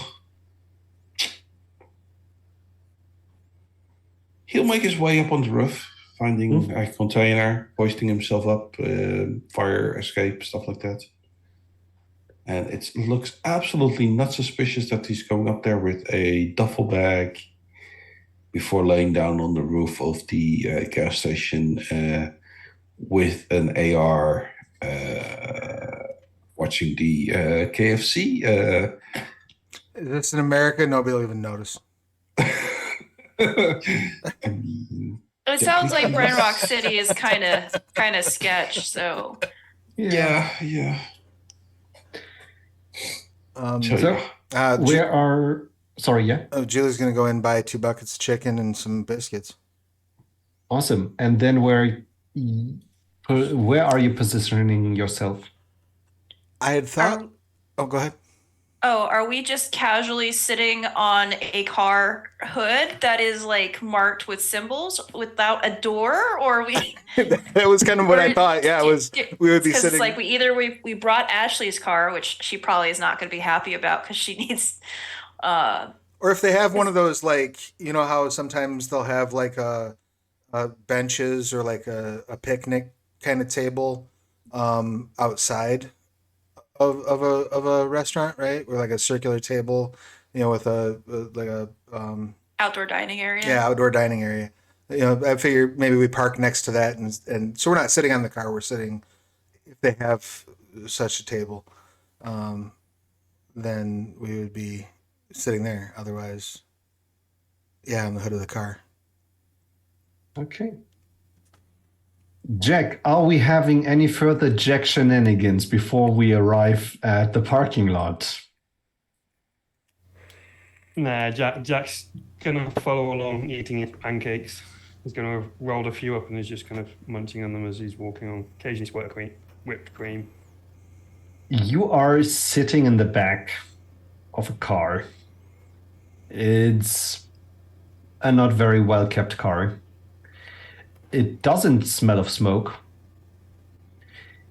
and the very reasonable person you have been talking to is currently driving. And there's a very beaten up guy sitting on the other front, on the other seat in the front. Jack is going to go very English now, so I do apologize. But you all right, mate? Like you've been through the wars there.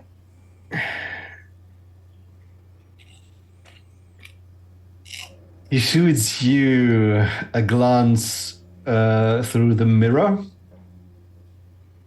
and I offer him a bit of pancake. ignores you to his best abilities. More for me then. Continue walking, continue eating a bit better than Baz's car, this. Hey!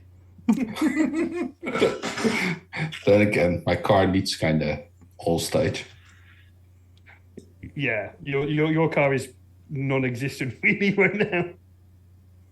So And then I just sit there and watch the world go past.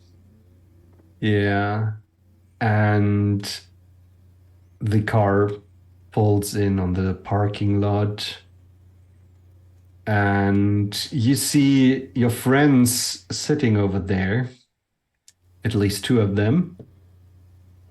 One is mysteriously missing.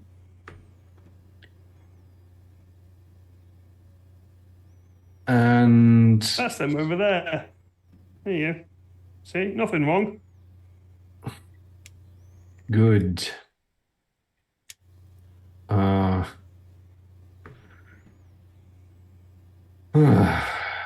There too. The girl is new. I And assure you, she's been around for a while. She's not new. We don't come out fully formed. oh, is that so? Seems I can learn so much from you. Well, we're gonna park. And then at least I will get up slowly from the car, walk over there, and talk. And you? I won't restrain you. You can do how you like. But please, don't mess this up any further. I got cream. I'm good.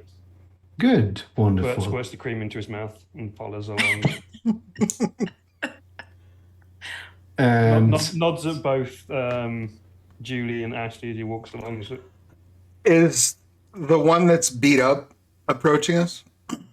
they're both. Well, the more handsome one is taking the lead, having the other a little bit behind and to their side.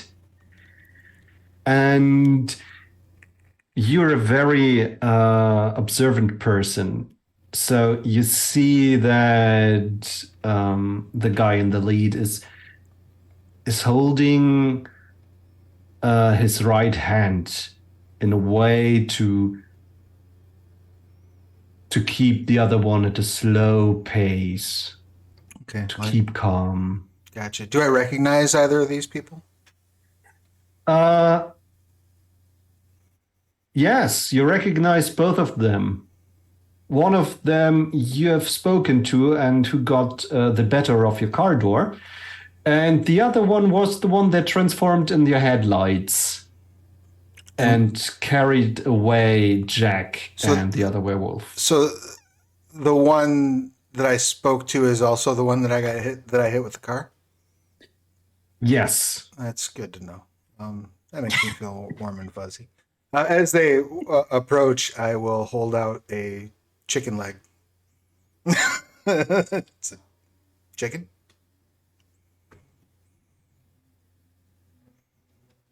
Food sounds good.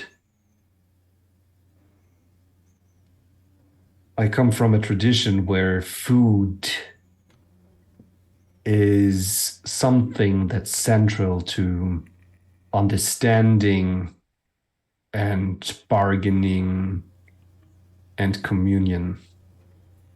So I am very happy that you offer food.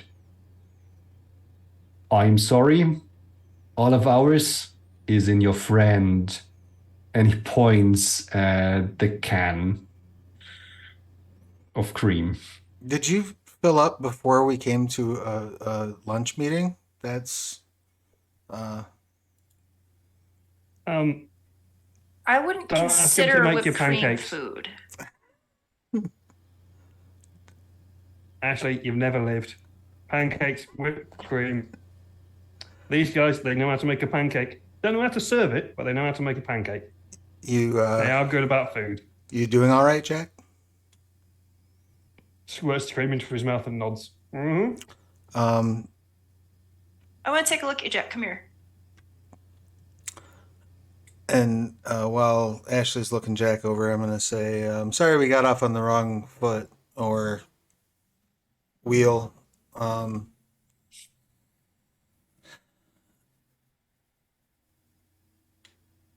But I appreciate you meeting us, and apparently not killing our friend. I prefer to not kill people. Yes, indeed, I got the impression that we got off on the wrong foot.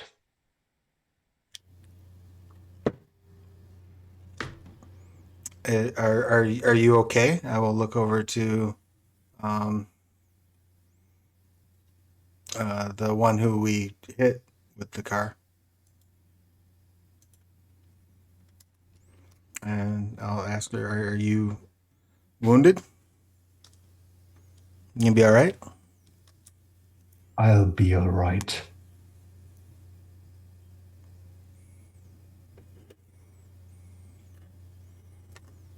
Ashley is going to pull out her med kit and she's gonna start doing initial triage of Jack to see how he's doing because he got pretty messed up.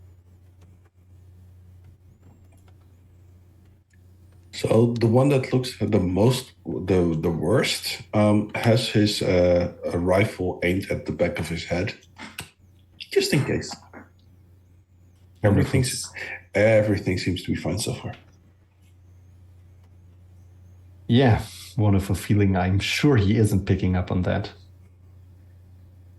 I mean, he can come over and have a chat with me if he wants.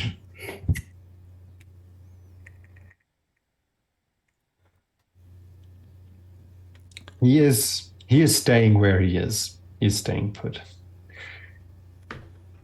So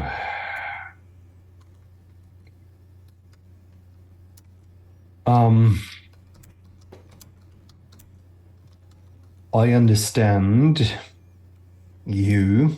He looks at Julie. And my friend, he points at the beaten up guy. Had a conversation last night.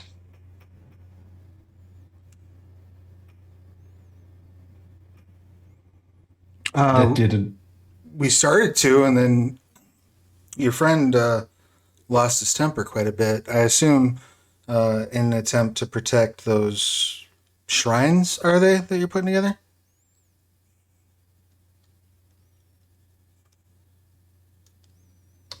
Well, of course, we are protecting the shrines, but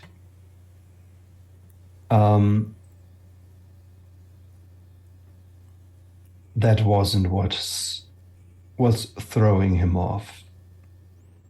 So, from what I get, you're not freaking out at this moment. You have interesting friends that you're taking around. That's rare for your kind of people, but I'm not here to judge. Interesting choices, but that's your thing. Let's be clear and avoid some dancing around. I guess first I'll kind of glance over Ashley. He okay?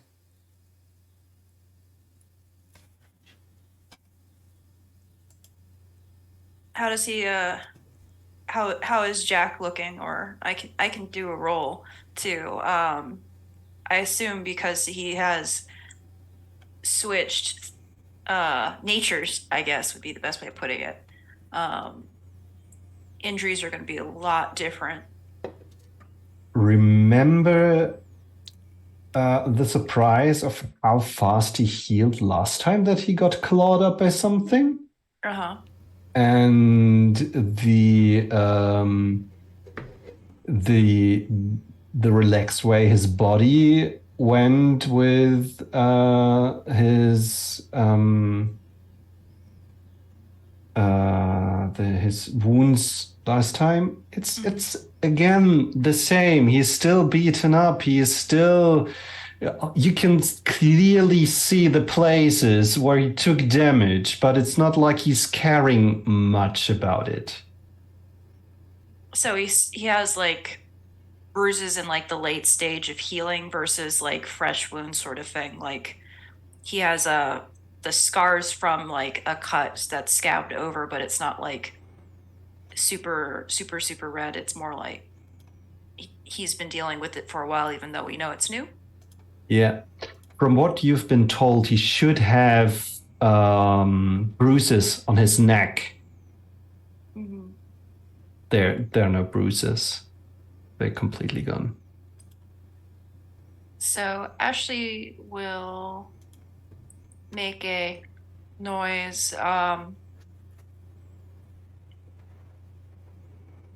He that tickles. is better than he was before. He's got some minor bruising, but they look like it's been weeks, not hours.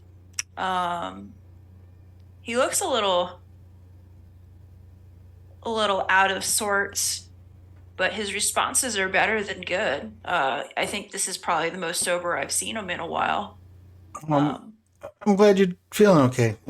I slide the bucket closer, one of the buckets closer to Jack, and I turn back to the guy we were talking to.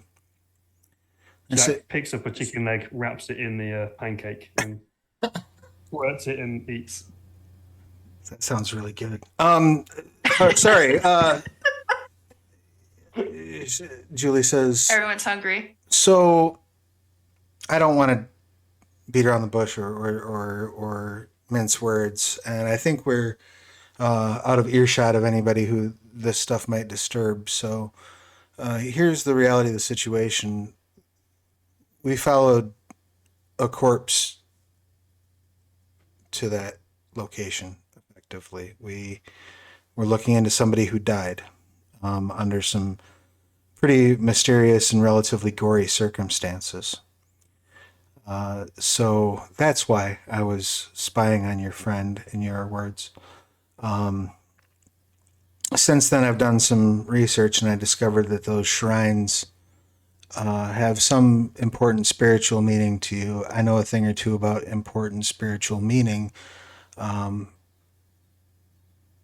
So I would like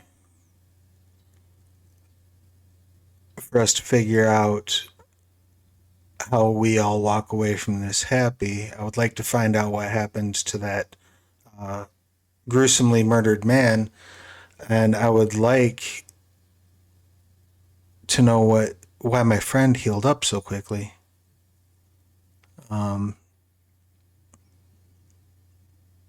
As I'm you just men- built tough.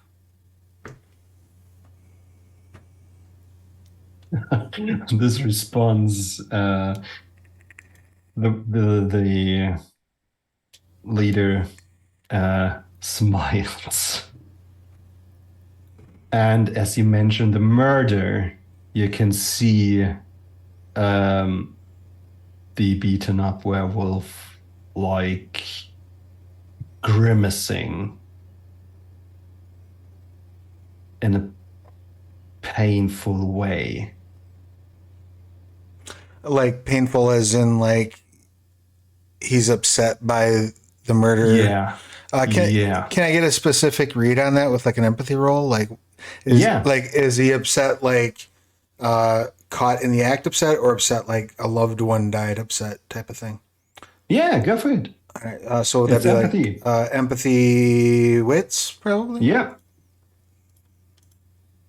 I have an active listening, especially, but I don't suppose that would help because he's not really talking, right? Yeah. Oh, it's one success. All you need is one, man. Yeah. Oh, and this, there was something of this also in the last night.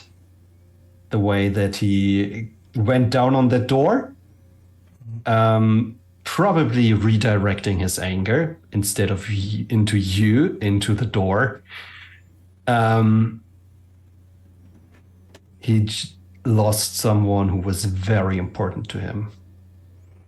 You're very sure of this. I will acknowledge. When I see him wince, I'll take a beat and look over and just say, I'm sorry for your loss, as comfortingly as I can. And then kind of shooting my eyes back over to the other guy and say, I think we might be on the same side here. We might. Jack, at this point, kind of perks up and go, we're all looking for the same thing. Let's just forget last night. Last night happened. We're a bit squishy. Well, apparently I'm not squishy anymore. I kind of like it. But we can't find these things and deal with them as well as maybe people like you could.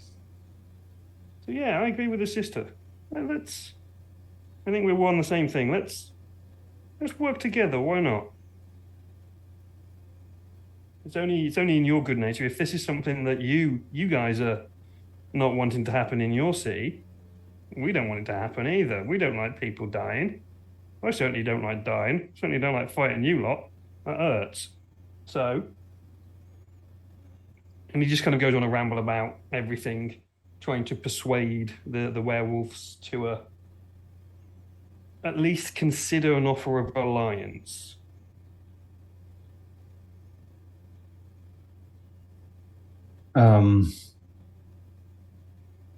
The so far silent werewolf chimes in and says, you weren't really able to take me out. None of us were trying to take you out, for one thing. Secondly, I can't speak for my friends. I can speak for myself. And I'm interested in finding out who's responsible for this murder and preventing more people from getting hurt. That includes you guys as well. Not that we can actually hurt you, but this thing might be able to hurt you as well. Whatever it is, we don't know. Obviously, it can hurt the person who was killed, and judging by your reaction, I'm assuming they were probably not like us. There is some abnormalities that don't quite make sense about what's happened to the person that we were investigating the death of. This is abnormal, but we'd really like to stop this from continuing. Maybe we can find a solution, but we're not trying to hurt anyone here. We're just trying to find a better way forward.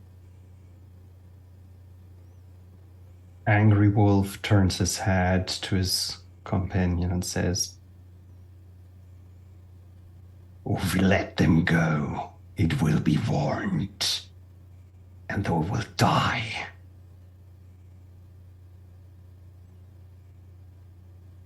Can I my ask, love. just slightly out of this, just because I've got an idea and I just want to roughly know something. How much do you think Jack would actually know that he's possibly been turned? Do you think he would know? He might have a suspicion, and we didn't tell the audience what he actually saw in the pond. Didn't we? I thought we did. I described an image that the audience saw, but not necessarily what the character saw. Yeah. All right, cool. So he has an inkling. Cool. Right. Okay. So, as a final comment, then, Jack will say, "Yeah, they may not be able to hurt you individually, but some things have changed that may be able to hurt you. One is this creature. One is something you might not see. And one is something you may have done yourself. We, all of us, want this creature. It's best that we all work together."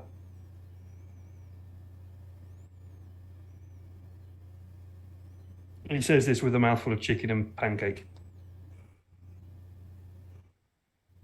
Do you have any more of those pancakes? Frisbee's one over to you.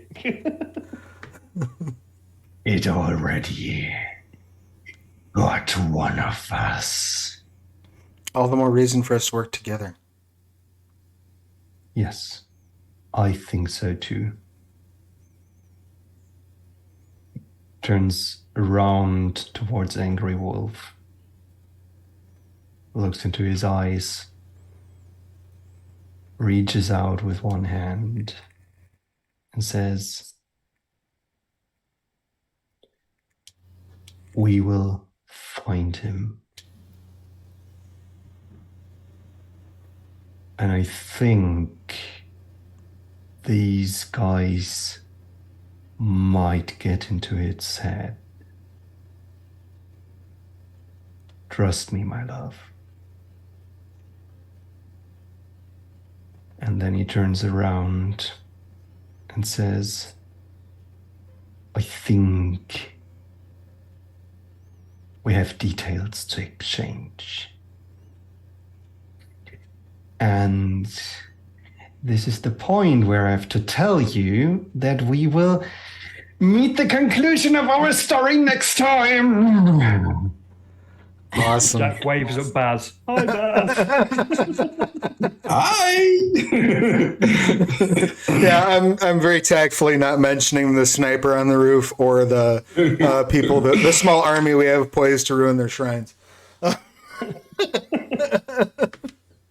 Smart move. There are some, well, I would think that they would also appreciate the fact that people are being cautious too. Like, they're not stupid. Like, because I don't suspect that this is their full group of, their full pack Yeah. in front of us right now. That's a fair assumption.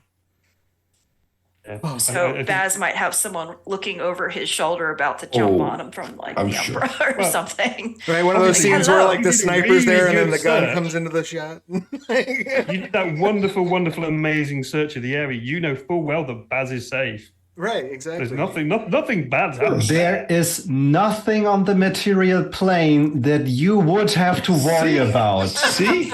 See? I'm fine. I'm We don't good. have any way of checking that. Okay, not. He doesn't. It's not your fault. Yes, you're right. You're It fine. looks clear. This is just working as intended. Yeah, Plan is Oh, perfect. As long as they don't Yeah. cheat, we'll be fine. Yeah. It's not like they were dealing with werewolves or Right. anything. Yeah. No. That was awesome. That was a lot of fun. Thank you. Yeah. Thank you. This was indeed very fun. And yeah, We are not talking names. We have not. Yeah, no. We Who haven't are made these people? They just turned introductions. up. I think the only person who everyone knows their name is Jack. Actually, Yeah. He likes to make himself known. Yeah. Cool. World champion frisbee pancake flour. Well, on that bright shiny, I suppose if we're gonna wrap things up, let's go ahead and do our outros. Tom, do you want to do the honors first? Tell us who you are, what you do, and can. all your pronouns and anything you want to promote and all that good stuff. I can throw things around. Yes. Excellent. I'm Tom. I'm Tom Murr. This is a name that is totally not made up as my entire being, and I'm not a fake creature. But I put up a lot of effort to appear like a person that is real. Like I am producing some Vesson stuff on Drive-Thru RPG. Apple and Smoke and Longing Calling are my two adventures that I've written there.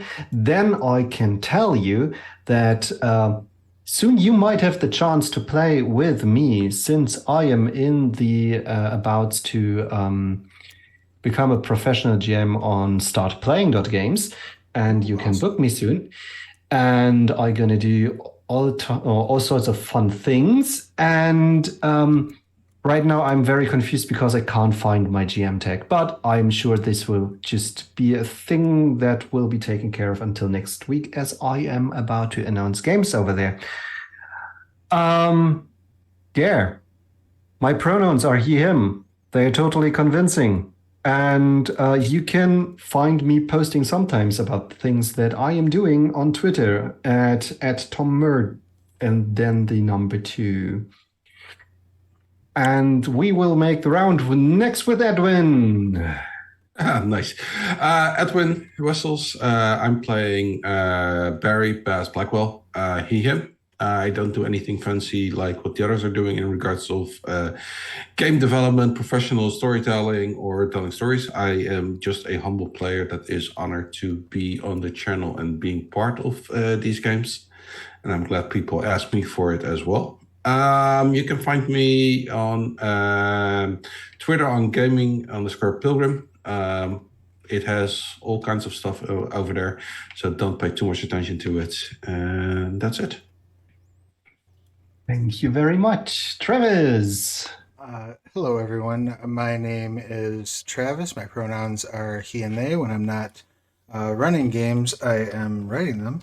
And a couple things that I want to make sure that I bring your attention to. Sorry, I have this thing where I can't talk and type at the same time. So I'm just getting Edwin's Twitter into the chat real quick. There we go. So a couple things. At the end of each month, last Friday of every month, we have Onyx Path Game Night through Start Playing. So I'm throwing a link to that in the chat. The games are already starting to show up for this month's game night. And also you'll be able to head over there and play with Tom. So if you're checking this out and you're enjoying it, keep an eye out for Tom's gamer tag and book him to run some games for you, because it's super fun and he's super awesome at it. Also want to remind you that this week Trinity Continuum Adventure came out in POD and PDF over at Drive-Thru RPG. Again, it's a pulp adventure set in the Trinity Continuum. Amazing stuff. Had the extreme honor and pleasure of working on it. And so I would love it if you would not only go pick up a copy, but then leave a good rating and a review. Unless for some bizarre reason you didn't enjoy it, in which case you should contemplate your opinion silently. I guess that's probably it for me, and I will, whoever you would like to go next, huh? The next one would be Kim. All right. My name is Kim Godwin. She, her. I am a freelance writer for Onyx Path. I've worked on a lot of They Came From, or the recent incarnations. I recently put out the April, or my tasty bit for April came out. Don't Open the Gates came out last week.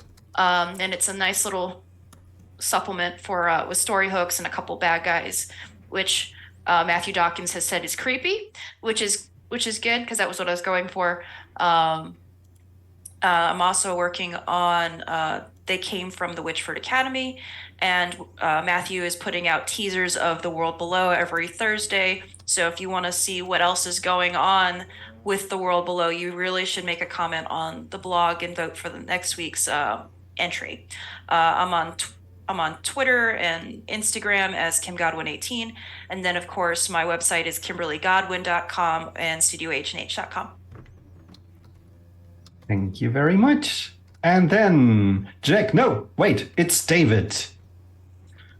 Yeah, hi, I'm David Whitworth, he, they, he, them, one of those fluid pronouns. I've had a lot of fun with Jack, the erstwhile trouble rouser in this game, and apparently now maybe not human. Outside of this, news, my Kickstarter Eye to the Void is going to go out to backers in PDF format next Friday, which means it will also be up on Drive-Thru RPG next Friday. So if you like divination and all that kind of stuff and how to maybe use it in RPGs, that's something that will be out there. It turned out to be a lot longer than we thought it was going to be, so it's taken a little bit longer than we anticipated. I've got a load of stuff on Drive-Thru RPG, some